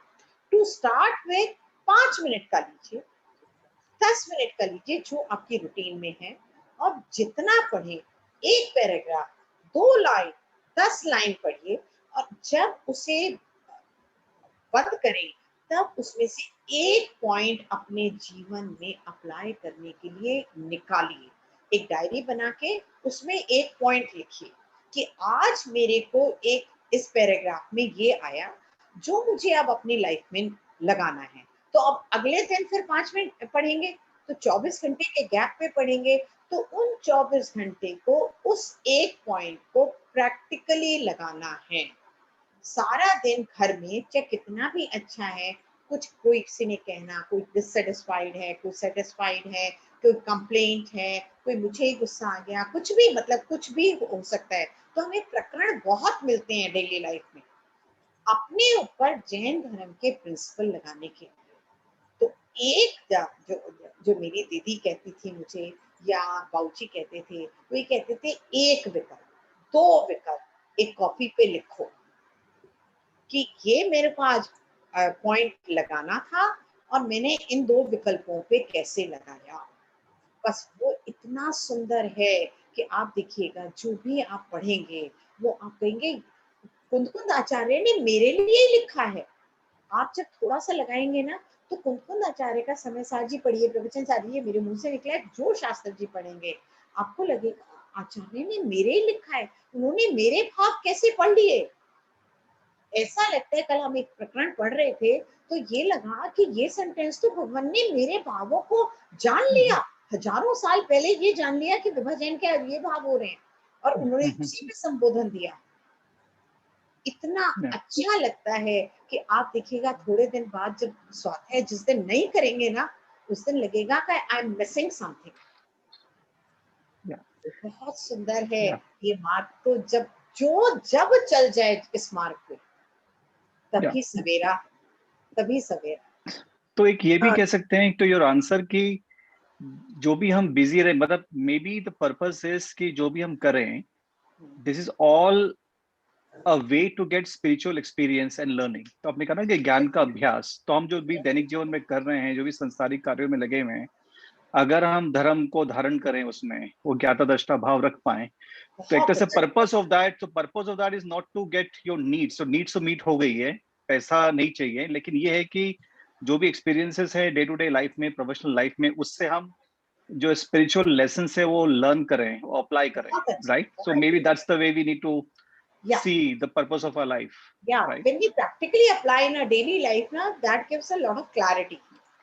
आप एक देखिए ना, एक theoretical concept पढ़ते हैं और एक practical उसे apply करते हैं। What we do in MBA classes, आप सिंपल देखिए, या आप जिसने भी, हम क्या करते हैं, जो थ्योरी में पढ़ाया है उसे प्रैक्टिकली उन्हें अप्लाई करवाते हैं। We give the case study, we give the situation, and then ask them that okay, analyze the situation and tell us what would be your decision in this particular situation. That is the practical experience, and that is what we are doing here. कि हमने ज्ञान से पढ़ा, आगम से पढ़ा, अब वो सिचुएशंस आई मेरी लाइफ में, वो सबकी लाइफ में आती हैं। अब मैंने उन्हें अप्लाई करने की कोशिश की कि जब सिचुएशन एक्चुअली आई तो क्या मैंने उसे, अगर मैंने उसे समझा था लॉजिकली तो मैं अप्लाई कर पाऊंगी, और अगर मैंने रटा था तो नहीं अप्लाई। बस मेरे को तो यही लगता है जी। हो सकता है मैं कहीं गलत हूँ तो जायसवाल अंकल हैं, वो मुझे ठीक कर दे। मुझे जायसवाल अंकल के सामने तो बोलते हुए भी लगता है कि वेदर आई एम करेक्ट और नॉट। बहुत अच्छा लगता है आपको। हाँ जी, डॉक्टर विभा, ये एक क्वेश्चन आया है, when you were talking about swadhyaya, listening to lectures like yours, is that also considered swadhyaya? या डेफिनेटली। देखिए स्वाध्याय बहुत तरह का होता है। स्वाध्याय केवल पुस्तक को पढ़ना, शास्त्र को पढ़ना ही स्वाध्याय नहीं है। आप देखिए ना, हम लोगों ने ये माना है स्व जमा अध्ययन, संधि विच्छेद करें अगर तो अपना अध्ययन करना ही स्वाध्याय है। ये सब चीजें निमित्त है। आप शास्त्र पढ़ के अपना अध्ययन करिए, कैसेट सुन के अपना अध्ययन करिए, सीडी सुन के करिए, आचार्य के प्रवचन सुन के करिए, पूजा करके अध्ययन करिए, किसी का प्रवचन सुन के अध्ययन करिए। टारगेट है कि मैंने आपका प्रवचन सुना और उसके निमित्त से मैंने अपना कितना अध्ययन किया, अपने को कितना पहचाना, इसे कहते हैं स्वाध्याय। कोई ये नहीं है कि हमें केवल समय सारची पढ़ के करना है, प्रवचन सारची पढ़ के करना है, या पूजा करके करना है, या संयम करके करना है। जो करना है आपको, मैं अभी प्रधान योग के बहुत सारे इंसिडेंट्स हैं कि वो जो खैर इसमें टाइम बहुत लग जाएगा, कि किसी भी तरह से खुशमाश बहन वो ये बोल रहा था, पूरा अगर प्रकरण नहीं करूं तो जो क्या बोल रहा था, तुष्माश फिर मतलब चावल के छिलके से मैं अलग हूँ। वो नबूकदनेस्सर मंत्र और जो उसको मंत्र दिया गया था वो भूल चुका था, बट वो उसको समझ आ गया था कि जैसे चावल का छिलका और उसके अंदर का चावल अलग है, मैं ऐसे ही शरीर और आत्मा अलग हूँ। और उसी पे उसने ज्ञान प्राप्त कर लिया। अब उसे पढ़ना नहीं आता था, लिखना नहीं आता था, बस उसने इतना अच्छा उसको अपने अंदर स्वभाव में लेके गया, एक्सपीरियंस किया कि उसी से आगे बढ़ गया। जय जी, स्वाध्याय का मतलब तो केवल ये है अपना अध्ययन। मेरा क्वेश्चन भी इसी से रिलेटेड है। आप जो बता रहे हैं, मेरी शंका है कि हमें अपने भावों पर ही ज्यादा फोकस करना है या शरीर की कंडीशन पर भी, जब हम ज्ञानाभ्यास करते हैं, जैसा कि अभी आप बता रहे हैं। Basically during my morning walk अगर मैं प्रवचन सुनती हूँ, दैट इज अभी जो आपने बताया कि दिस इज ऑल्सो अ स्वाध्याय, बट चूंकि उस समय मेरा माइंड बहुत फोकस्ड और शांत होता है तो भाव तो लगते हैं, मगर शरीर को अगर देखें तो मैंने शूज पहने होते हैं, बीच में अगर कोई मिल जाता है तो उससे विश करना होता है एंड फिर से शुरू करना पड़ता है, तो क्या इसमें भी मुझे दोष लगेगा? नहीं, उसमें देखिए मैं ये तो नहीं कहूंगी कि बिल्कुल जीरो दोष है, बिल्कुल नहीं कहूंगी, परंतु कॉस्ट बेनिफिट एक हम लोग पढ़ते हैं और हम जनरल लैंग्वेज में भी बोलते हैं, कॉस्ट बेनिफिट एनालिसिस, कि अगर मैं आपको कहूँगी कि तो नहीं ये तो क्योंकि शूज पहन रखे हैं तो आपको नहीं सुनना चाहिए, ठीक है, तो आपका कॉस्ट कितना रहा और बेनिफिट कितना, आपने बिल्कुल सुनना ही बंद कर दिया क्योंकि उसके बाद तो आपको सुनने का टाइम नहीं है, कंसंट्रेशन नहीं कर सकते, उसके बाद इतने भाव लगते नहीं है जितने सुबह सुबह लगते हैं। बिल्कुल ठीक कहते हैं कि अब मेरे को भी अगर आप कहें तो मैं जितने मंदिर जाती हूँ पैदल और मंदिर से आती हूँ, तो जितनी देर वॉक करती हूँ मंदिर जाने में और जितने आने में करती हूँ, तो लगातार प्रवचन, स्तुति या कुछ ना कुछ सुनती भी जाती हूँ, सुनती भी आती हूँ। मैं तो अपना भी आपको बता रही हूँ। तो उसमें क्या है कि अगर मैं कहूँ मैं 100% कंसंट्रेशन नहीं है, but compare to any other time, yes, a lot of concentration is there. तो उसमें मेरे जितने पॉइंट्स होते हैं मैं उसको आते ही जाते लिखती हूँ कि अब ये पॉइंट्स मुझे समझ नहीं आया, या दिमाग में रखती हूँ और फिर वो पॉइंट्स पूछती हूँ। तो अगर जिस टाइप का है उससे क्या होगा, जब आप थोड़े दिन समझ लेंगे, ऐसे सुनेंगे, तो इतना इंटरेस्ट डेवलप होना शुरू हो जाएगा कि अपनी बिजी लाइफ में कुछ और टाइम भी आप निकालेंगे। नहीं, दीदी ये तो ठीक है, मगर मुझे थोड़ा सा और इस पे चर्चा करनी है। जैसे मैं ड्राइव कर रही हूँ, फॉर एग्जांपल ड्राइव कर रही हूँ, then definitely we wear the footwears, और उस समय अगर मैं कोई भक्तिमय श्लोक सुनती हूँ या कोई मतलब अपना श्लोक सुनती हूँ, तो मन बड़ा शांत रहता है। तो हमको लगता है तो मन तो शांत रहता है, मगर क्या हमको साथ में दोष भी लग रहा है? मन शांत है तो हमको डेफिनेटली मतलब उस समय कोई ऐसे विचार नहीं आ रहे जैसे राग द्वेष वगैरह कुछ नहीं आ रहे, तो this is the gain. But since we are not in the proper condition, so this is the I mean loss. तो क्या करना चाहिए? नहीं देखिए, करना, ये जूते पहने हैं तो पीताम्बर जी सुन रहे हैं, देखिए मैं ये तो नहीं कहूंगी कि दोष नहीं है, दोष तो है, परंतु उससे आप देखिए अगर आपने लगातार सुन रहे हैं और विकल्प बहुत कम हो रहे हैं, आपकी कंसंट्रेशन हो रही है, तो मैं जो समझती हूँ कि जितना अगर आप ना सुनते और विकल्प मतलब बंद, जो मैं ये नहीं कि मैं शास्त्रिक लैंग्वेज नहीं बोल रही हूँ, मतलब जहां जहां विकल्प है वहां वहां बंद है, चाहे वो शुभ बंद है या वो अशुभ बंद है, that is a different thing. तो अगर आप नहीं सुनते, कंसंट्रेशन नहीं होती, तो विकल्पों की संख्या बहुत ज्यादा हो जाती है, तो वहां बंद ज्यादा था, यहाँ कंसंट्रेशन है, तो मैं तो ये कह सकती हूँ कि हाँ मैं सुनूंगी, परंतु अगर जिस कंडीशन में है अगर हम उसे इम्प्रूव कर लें तो वो तो सोने में सुहागा हो जाए। जी जी, सोने में सुहागा वाली बात हो जाती है जी। और इस पे शायद कुछ कहूँ? हाँ, मैं यही कह रही थी कि जसवाल अंकल और इसमें बता सकते हैं। जी, इसमें पहले तो मैं ये कहूँगा कि विभा जी ने जितनी अच्छी तरह से प्रस्तुत किया उसके लिए हम सब उनके बहुत आभारी हैं, और ख़ास करके उन्होंने जो अभीक्ष्ण ज्ञानोपयोग और अभीक्ष्ण संवेग के बीच में जो संबंध स्थापित किया वो बहुत बिल्कुल मौलिक था उनका, और इसीलिए वो अभीक्ष्ण ज्ञानोपयोग को अधिक विकसित कर सकें, उस पर अधिक समय दे सकें, क्योंकि उसी से फिर संवेग एक परिणति है, एक उसका एक स्वाभाविक परिणति है। जब ज्ञानोपयोग होगा तो संवेग ही अपने आप, यानी उससे कॉन्सिक्वेंस उसकी हो जाती है। तो मैं सारा उनका प्रवचन मैंने सुना, लेकिन जो प्रवचन का सार था वो विशाल के प्रश्न के उत्तर में आ गया कि क्या, यानी ज्ञान अपने आप में पर्याप्त है या फिर कुछ और चाहिए उसके लिए। तो इसमें अगर हम आचार्य कुंद के शब्दों में सुने तो एक गाथा है जो कि मैं आपके साथ शेयर करना चाहता हूँ। राणी खवे कम्मम राण बलेणेंद बोले अण्णाणी वेज्यो भेषज महम जाने इदिणसदे वाही। यानी इसका मतलब है कि अज्ञानी ही ऐसा बोलता है कि ज्ञान मात्र से कर्मों का क्षय हो जाता है, जानने से।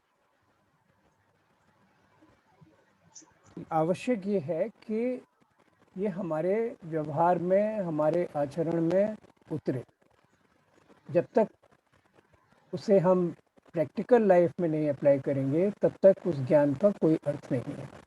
तो इसमें फिर बाद में एक उसका उदाहरण के रूप में एक वो प्रश्न करते हैं कि अगर कोई वैद्य है जो कि रोगों को अच्छी तरह से जानता है, स्वरूप समझता है, उनका निदान उसे पता है, औषधियाँ जानता है, तो अगर वो ये कहे, क्योंकि ज्ञानी है, वो सब जानता है रोग के बारे में और रोग के उपचार के बारे में, अगर वो ये कहे कि मैं वैद्य हूँ, औषधि को जानता हूँ, तो क्या ये पर्याप्त है किसी को ठीक करने के लिए?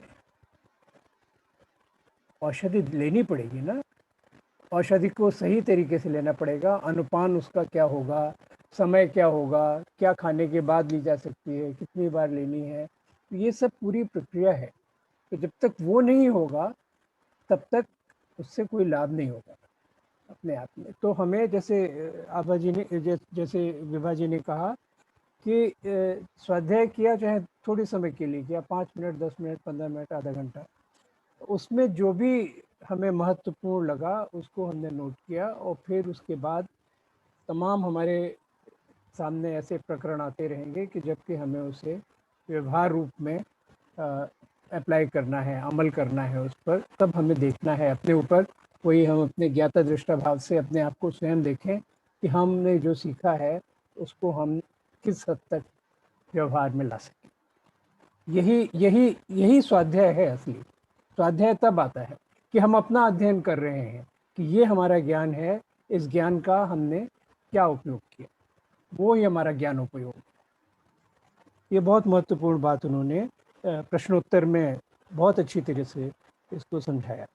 अब एक आभा सेठी जी का शायद सवाल था कि जैसे कुछ और कर रहे हैं, टहल रहे हैं या ड्राइव कर रहे हैं या कुछ और कर रहे हैं, तो उसमें क्या सुना जाए। तो जो परंपरा है, आगम की परंपरा है, उसमें कहा जाता है कि नमोकार मंत्र पवित्र स्थिति में है, अपवित्र स्थिति में है, समय स्थान पर, अच्छे स्थान पर हैं, बुरे स्थान पर हैं, करते रहिए, वो मन में बराबर चलता रहे, चलता रहे, चलता रहे, उसमें कोई दोष नहीं। लेकिन कुछ और जो चीज़ें हैं, जैसे कि भक्तामर का ही जैसे कहा जाता है, तो उसके लिए बहुमान के साथ करना चाहिए। आप प्रवचन सुन सकते हैं, लेकिन जो सूत्र ग्रंथ हैं उनको नहीं आपको सुनना चाहिए, भक्तामर नहीं सुनना चाहिए, इस तरह से इसको अवॉइड करना चाहिए। आप सुन लीजिए, आप प्रवचन सुन लीजिए, लेकिन जैसे कि भक्तामर का पाठ ऐसे में नहीं करना चाहिए, ये कहा जाता है, क्योंकि बहुमान बहुत आवश्यक है। जो इस प्रकार की चीज़ें हैं उनके लिए बहुमान, हालांकि नमोकार मंत्र की महत्ता तो यानी वो तो अनादि निधन है और हर एक चीज़ का मूल बताया जाता है, पर उसके लिए एक्सेप्शन है, क्योंकि वो तो हमें हमेशा 24 घंटे हमारे अंदर एक तरह से चलता रहना चाहिए। तो उसकी उसमें ऐसी बंदिश नहीं है, लेकिन और चीज़ों के लिए बंदिश है। तो आप इसमें और विस्तार से पढ़ सकती हैं कि कैसे उसकी विधि होती है। और क्या आप सुन सकते हैं। तो अच्छी बातें तो तमाम हैं जिनको कि आप सुन सकती हैं। आप उसका प्रोविजन का एक सीडी लगा सकती हैं। यूट्यूब लेकिन पर जो प्रवचन आते हैं उनको मैं हाँ नॉर्मली प्रेफर हाँ करती हूँ। क्षमा वो सब सागर महाराज जी की जो सीरीज है तो वो मैं सुन सकती हूँ। वो सब सुन सकते हैं। लेकिन आप उसका यानी किसी आगम ग्रंथ का इस तरह से अध्ययन ऐसे स्थितियों में अगर ना करें तो बेहतर है। जी धन्यवाद अंकल जी, बहुत बहुत धन्यवाद। अब मैं बहुत मन से कर पाऊंगी, क्योंकि अभी तक मैं करती थी तो मुझे गिल्ट रहता था कि शायद मैं ये ठीक नहीं कर रही हूँ। तो बहुत बहुत धन्यवाद। Thank you. बस एक लास्ट क्वेश्चन है मेरा, आई एम नॉट श्योर अगर किसी और का कोई क्वेश्चन है। संवेग शब्द का शाब्दिक अर्थ क्या है? संवेग संवेग को आप ब्रेक कर सकती हैं, सम और वेग। सम आपने देखा होगा सभी में, जिसको कि यानी और उसकी आगे की जो स्टेज होती है जो कि अच्छी तरह से कर रहे हैं, आप देखेंगे सभी में आता है भाषण और संभाषण, है ना, इस तरह से हर एक में। तो जो हमारे वेग हैं, हमारे आवेग हैं, तो उनमें उसका और आगे का यानी उसका प्रकृष्ट रूप है, उसको संवेग कहते हैं। तो इसमें दोनों चीज़ें आ जाती हैं कि जैसे कि जो संसार है और संसार के कारण हैं, उनके प्रति भीति, उनसे डर रहे हैं, और जो धर्म और धर्मानुरागी हैं, उनके प्रति आह्लाद और अनुराग। तो ये इस तरह की भावनाएं हैं। तो ये हमारे जितने आवेग हैं, दोनों दो तरह के हमारे पैशंस हुए ना। एक तो हुआ कि से यानी विरक्ति का, हटने का, अलग होने का, और दूसरा हुआ अनुराग का। तो दोनों की उत्कृष्ट अवस्था है वो संवेग हो गई, यानी और उत्तम विरक्ति भी हो गई और उत्तम अनुराग भी हो गया, वो संवेग हाँ, हुआ। बस एक फॉलोइंग क्वेश्चन है। संवेग की जो परिभाषा आपने बताई, संसार, शरीर भोगों से विरक्ता और धर्म के फल में अनुराग। अब अगर अगर और डॉक्टर विभा है इसलिए भी पूछ रही हूँ कि समय सार को पढ़ें तो पाप पुण्य एक है, फिर मतलब एक जैसे ही है, तो फिर धर्म के फल में अनुराग भी क्या ये सही है? क्योंकि नहीं, देखिए, अपेक्षाकृत कथन है, अपेक्षाकृत कथन होता है। हमें ये देखना है कि आचार्य ने किस अपेक्षा से लिखा है। हम ये नहीं कह रहे ठीक है एक घट है एक छाई है, परंतु दोनों ही बंद हैं, पाप भी बंद है पुण्य भी बंद है।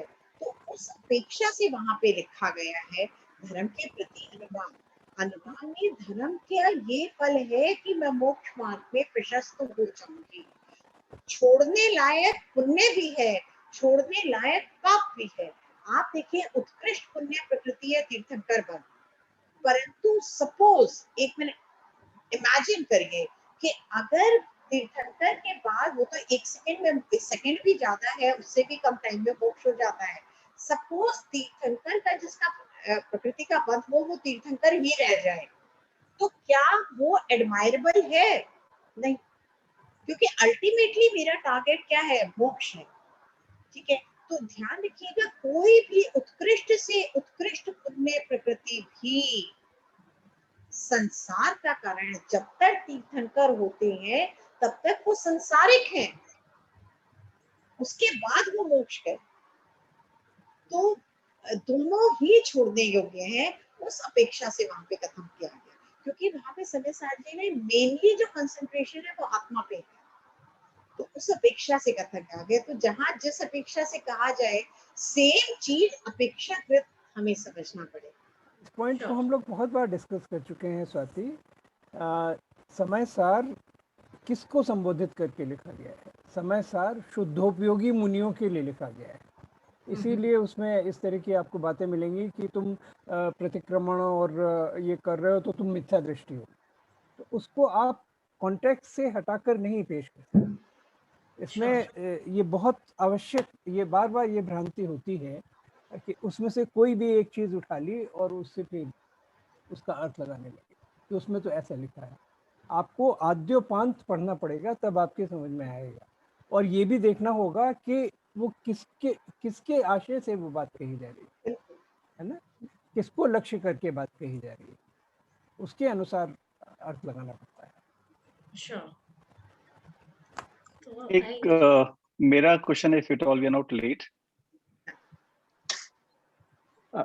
सो मेरा क्वेश्चन टॉपिक से डिफरेंट है, बट ऑन जो अपनी विभा जी शेयर की थी ना, आत्मकीर्तन, वो मुझे भी बहुत ही प्रिय लगती है। रोज मैं रिसाइट करता हूँ इसको मन में जब मैं मेडिटेशन करता हूँ। उसमें जो है एक श्लोक की, जिन श्री हरियर ब्रह्मा राम बुद्ध हरि जिसके नाम, राइट, राग त्याग चलो निज धाम, अकुलता का फिर क्या काम। तो मैं बुद्ध बोलूं, जिन बोलूं, शिव बोलूं, हरिहर ब्रह्मा राम, किसी नाम से भी पुकारो। और मेरा जो पर्सनल डायलेमा द्वंद है कि मेरी जो जर्नी है, spiritual journey, and even towards Jainism started with Vipassana, which I did 10 years back, और मैंने 3 times किया है। In one of the Jainin sessions when I talked about, तो जनरली एक हमारा होता है कि हम बोलते हैं कि हम मिथ्या दृष्टि नहीं होना चाहते, हम किसी धर्म की बात कर रहे हैं तो हमें कि we become very averse to that. जबकि विपश्यना से मैंने सीखा राग द्वेष ज्ञाता दृष्टा सम्यक ज्ञान दर्शन चिंतन, this is the vocabulary. So I feel like I follow that, and that deepened my deep desire in Jainism. But when we talk in general about anything else, we become very averse. मैं बोल रहा हूँ generally even in Jainin forum or otherwise, क्योंकि हम suddenly लगाते हैं उसमें कि नहीं, मैं मिथ्या दृष्टि नहीं होना। तो how should I approach even, और ये जो आत्मकीर्तन पढ़ता हूँ तो इसमें obviously we talk about it, या मेरी भावना में, राइट, जिसने राग द्वेष कामादिक हम सुनते हैं, इसमें किसी भी नाम से भगवान को बोलूं मैं, तो इसमें क्या आपके विचार हैं, या Kamal uncle if you can really opine as well. Kamal uncle आप बोल रहे हैं? नहीं, देखिए मैं तो केवल इतना ही देखूंगी कि इसमें क्या है कि मिथ्या दृष्टि नहीं होना, होना मतलब ये कार्य हो गया, ये कोई कार्य नहीं है। केवल एक जो जैसी चीज है उसको वैसा जानने को हमने बोल दिया। अगर आप उल्टा जान रहे हैं तो हमने आपको मिथ्या दृष्टि मतलब गलत दृष्टि, गलत देखना, गलत जानना, और सम्यक दृष्टि मतलब जो जैसी चीज है उसको वैसा जानना। अब एक रस्सी पड़ी है अंधेरे में और मेरे को दूर से आई, बहुत हल्की सी लाइट थी, मुझे लगा अरे सांप, या हवा आई उसका जरा सा वो रस्सी उठ भी गई तो मुझे लगा ये सांप है। अब आप बताइए, वो जो चीज थी उसको वैसा नहीं जाना गया, या जो चीज जैसी है उसको जाना गया। ये कोई दो चीजें अलग अलग प्राप्त करने की नहीं है, ये ऑलरेडी है, जैसी है उसको वैसा जानना ही सम्यक दृष्टि है। मतलब तुमने ठीक जाना और तुमने गलत जाना, बस यही तो है। कोई चीज कैसे पड़ी है, आपका भी आईफोन था, मेरा भी आईफोन था, दोनों बिल्कुल सेम कवर सेम सब चीज थी, तो दोनों पड़ी थी, जिसको जैसा था मैंने उसको वैसा जाना। तो मैंने, आपने कहा तुमने ठीक फोन उठाया है, बट जो आपका फोन को मैंने अपना समझ के उठा लिया तो मैंने गलत फोन हुआ है, मेरी दृष्टि गलत हो गई। बस इसमें कुछ ये नहीं है कि मुझे प्राप्त करना। आपने ध्यान दिया होगा जब भी समय सारची या किसी भी में आता है प्रकरण, तो उसमें कहता है सहज आत्मानंदी स्वभाव, सहज वर्ड आता है। तो सहज मतलब इट्स ऑलरेडी देयर, तुम्हें कहीं से लेके नहीं आना, खरीद के नहीं लाना, किसी से लेना नहीं है, वो तो सहज अवेलेबल है ऑलरेडी। आज आप अभी बैठे हैं, इसमें ये भी अवेलेबल है, अभी अवेलेबल है। आप चाहो तो अभी उसका ज्ञान कर सकते हो, अनुभव कर सकते हो। तो इसलिए वर्ड उसके आगे आया सहज। तो वो जब चीज अवेलेबल है, फिर आपने कहा कि जो चीज ब्रह्मा विष्णु, ये तो एक टर्मिनोलॉजी हमने आपने दे दी है। आप एक बताइए, मैं मतलब ये लेना नहीं चाहती बट मेरे मुंह से बार बार आ रहा है। सपोज मैंने किसी को कहा तुम तो गधे हो, तो मुझे एक ही वर्ड आता है, तो गधे हो। तो what do I mean? What do I mean? कि ग एक ही मात्रा, इसको मैंने एक मतलब दे दिया, एक मीनिंग दे दिया, हम आपने तो सबने मिलके दिया। ये क्या थे, ये आपके टर्म्स, ये आपके अल्फाबेट्स हैं हिंदी के, ठीक है। उसको एक हमने ग ध एक की मात्रा लिखा, उसका एक हमने मीनिंग निकाल दिया कि जिसको ये बोला जाएगा इसका मतलब वो काम नहीं करता है, दिमाग नहीं है, पता है, ये हम आपने इंटरप्रेट कर दिया। तो बट इट डजंट मीन क्या ग ध एक की मात्रा मेरे शास्त्रों में नहीं है, कहीं ग भी यूज हुआ है, कहीं ध भी यूज हुआ है, कहीं एक की मात्रा भी हुआ है। तो ये तो मेरे आपकी यहाँ की एक इंटरप्रिटेशन है, उसमें हमें नहीं जाना। हमें तो ये जाना है कि मैं कौन हूँ और उसको हमने कैसे देखा, जो रियलिटी है, जो स्वभाव है, वो पता करना। आज मैं अभी 2-3 दिन 4 दिन पहले किसी को बता रही थी, यंग बच्चे बैठे थे जब सुन रहे थे, वो कहते हैं आंटी आप बताओ, जैसे मैं शुगर का एग्जांपल दिया या 2 केमिकल्स हैं, ठीक है, आपने उसमें दूसरा केमिकल मिक्स किया, तो फर्स्ट केमिकल और सेकंड केमिकल के कॉम्बिनेशन से कोई थर्ड केमिकल आ गया, तो जो पहले केमिकल की प्रॉपर्टी थी वो खत्म हो गई, दूसरे केमिकल की प्रॉपर्टी खत्म हो गई and the third chemical has come. तो अब आप बताइए क्या उसको फर्स्ट केमिकल का नाम देंगे? नहीं देंगे। तो वस्तु का जैसे ही उसका गुण गया, उसके साथ उसकी वस्तु चली गई। तो गुण और वस्तु हम समझने के लिए बता रहे हैं कि ये जिसमें चीनी है, चीनी में मीठा होता है, तो जिस चीज में मीठा है उसे हमने चीनी बोल दिया। बट क्या मैं चीनी को और मीठेपन को अलग कर सकती हूँ? ये क्या दो चीज है? जहां जहां वस्तु है वहां वहां उसका स्वभाव है, तो वो दो चीज अलग सेपरेबल नहीं है। वस्तु स्वभावो धर्मो, जब तक उसका स्वभाव है तब तक ही वो वस्तु है। अगर आप ये प्रिंसिपल लगा लेंगे तो धर्म अप्लाई करना प्रैक्टिकल लाइफ में बहुत आसान हो जाएगा, पॉइंटेडली एक क्रिस्टल क्लियर हो जाएगी। हाँ जी, सॉरी। हाँ, तो पॉइंटेड क्वेश्चन का मैं जवाब देने की कोशिश कर रहा हूँ। ये आपने कहा कि राम, बुद्ध, हरि, हर ब्रह्मा, ये इन सब के प्रति हम अगर श्रद्धावान होते हैं तो क्या वो मिथ्यात्व होगा? तो अव्वल तो ये समझना ज़रूरी है कि जब हम इन शब्दों का इस्तेमाल कर रहे हैं तो इनको हम एक विशेष देवी देवता के साथ जोड़ना क्या सही है? अब जैसे कि शिव, आपको आप देखेंगे कि जैन आगम में जगह जगह शिव बहुत आता है, तो शिव का मतलब त्रिनेत्र शिव, वो नहीं है। पार्वती के पति, और जो उनकी हिंदू उसमें धर्म में जो उसकी मान्यता है उससे अर्थ नहीं होता है। शिव का मतलब होता है कि जो पवित्र है, जो अल्टीमेट है, मोक्ष के रूप में शिव कहते हैं, शिवपुरी, शिवधाम, शिवपथ, ये सब उस सेंस में होता है। बुद्ध का मतलब क्या है? जो एनलाइटेंड है, जो अवेकेंड है, और वो हम अपने हम अपने जो आराध्य हैं, जो आप्त हैं, उसकी परिभाषा में भी कहते हैं बुद्ध शुद्ध। तो इसी तरह से समझने की कोशिश। राम का मतलब क्या होता है? जो आत्मा में रमण करता है वो राम है। तो इन अर्थों में हमें लेना होगा उसको, न कि जो पौराणिक मान्यता है उसके साथ उसको जोड़ना है। नहीं, वो तो आई थिंक वो कल मुझे समझ में आ गया, and I think thanks for clarifying that. लेकिन जैसे अगर जैसे मैंने विपश्यना की, right, and that's practical example of my own life. 10 years it has been part of my life, and through that I got deeper into Jainism, because just my path, exactly the point is, it's not about Buddha, it's about enlightened one, right?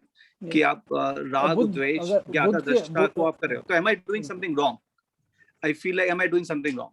I feel otherwise I'm a seeker, I have to get spiritual knowledge and learning and apply, right? ये तो आपने, मैंने भी विपासना किया है, मैं भी practice भी करता हूँ, तो उसमें तो वो खुद ही एक्सप्लेन करते हैं कि it is absolutely non denominational. इसमें तो सिर्फ ये है कि आपको कल्टीवेट क्या करते हैं, आप इकोनॉमिटी कल्टीवेट करते हैं, समता भाव कल्टीवेट करते हैं, और उसका माध्यम क्या है कि आप अपने अंदर जो आपके जो भी कुछ परिवर्तन हो रहे हैं उनको आप बराबर देखते रहते हैं। सर, ये तो अटेंशन की बात है। Yeah, उसमें yeah. तो किसी तरह से उसका कोई डिनोमिनेशनल सिग्निफिकेंस नहीं है। हम्म, उसे करके आप मिथ्यात्व का कल्टीवेशन कर रहे हैं, ऐसा नहीं हम कह सकते। और आपने भी सुने हैं वो प्रवचन, सब सुने होंगे आपने उनके, गोयनका साहब के। तो वो कहते हैं कि उन्होंने जैन मुनियों के भी शिविर आयोजित किए थे, और उन लोगों ने कहा, उन्होंने कहा कि हमारे इसमें आगे में भी उल्लेख आता है और ये शब्द भी आते हैं विपश्यना वगैरह। तो ये कोई उनकी मोनोपोली नहीं है ये, है ना। वो तो बल्कि उनकी कहानी भी ये है कि थेरावाडा बुद्धिज्म में उसको प्रिजर्व किया गया और धीरे धीरे और सब जगह उसका लोप हो गया, और फिर बाद में रिवाइव किया है उसको। It's not denominated. Thank you so much uncle. एक प्रक्रिया है, और भी इसके तमाम ध्यान के और भी तरीके हैं।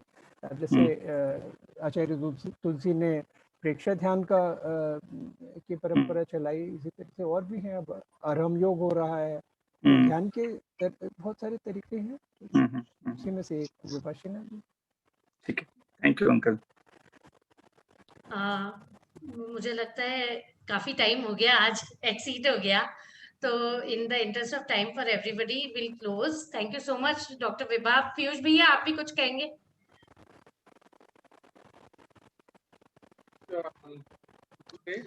Another interesting session.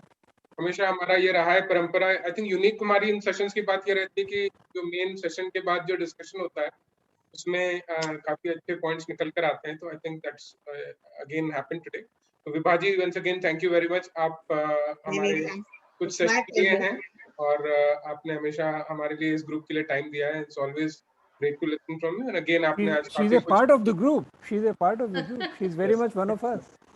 She is very much part of the group. और कमल अंकल, आप भी हमेशा की तरह आपने भी अच्छे पॉइंट्स रेज किए। तो thank you everyone. Neeraj ji, आप यूके में टाइम निकालते हैं और हमेशा सेशन ज्वाइन करते हैं। आपने आज होस्टिंग भी किया, तो आप सभी का बहुत बहुत धन्यवाद। नहीं, आज मैं स्पेशली बोलूंगी। मेरी फ्रेंड है Sonal, she is also online right now. Jyoti, they join from US. तो Abha is from Indore and she's also joined. So I think people, the passionate people stay on. So, and definitely means it was very enlightening. मैं कुछ कहना चाहता हूँ, just last line, खासकर doctor Vibha जी के लिए, कि आप जो बोलते हैं ना तो इतना अच्छा और सिंपल बोलते हैं कि आपकी बातें ना पूरे मन के अंदर तक उतर जाती है। आपको वैसा लगता है कि बस सुनते ही रहो बस। तो आप जब भी आते हैं ना तो बहुत ही अच्छा लगता है और बहुत कुछ सीखने को मिलता है आपसे। आपका मतलब बहुत बहुत मन से धन्यवाद और बहुत ही बढ़िया। Thanks. I think Dr. Vibha has been like Jaswal uncle very much a mentor of the group, और मतलब बहुत encourage किया है उन्होंने ग्रुप को, और ग्रुप जहाँ तक पहुँचा है उसमें डॉक्टर विभा का encouragement भी बहुत महत्वपूर्ण स्थान रखता है। Is by being there, not only by encouraging but by being there always. So thank you so much. Thank you. Thank you. जय जिनेंद्र सभी को। जय जिनेंद्र।